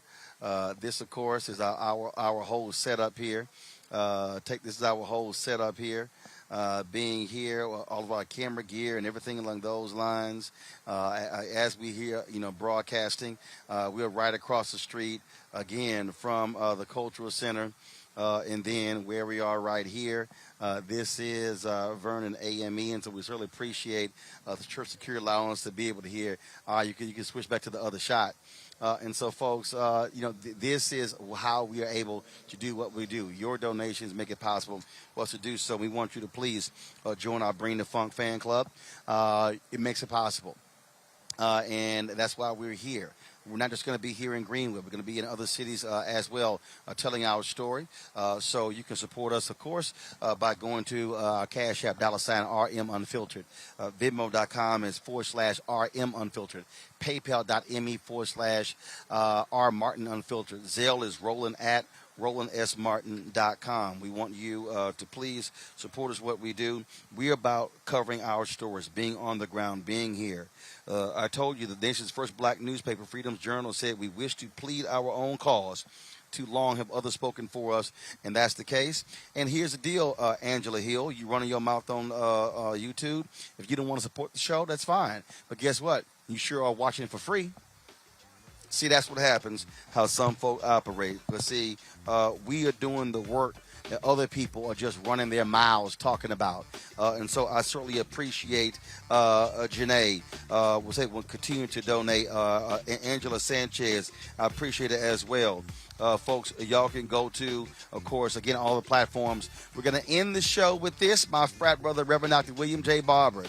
Uncle Red, what did he do? Uncle Red, he asked Reverend Barber to sing Ain't Gonna Let Nobody Turn Us Around. And so we're going to end the show with this. Y'all can actually check it out. I'll see y'all tomorrow. I'm back in D.C. I'm coming home. I'll see you tomorrow. Holla. Take it away, Reverend Barber. Turn me around. I'm gonna keep on walking, keep on talking, walking up to freedom way. Ain't gonna let no racism turn me around. Oh, turn me around. Oh, turn me around. Ain't gonna let no racism turn me around. I'm gonna keep on walking, keep on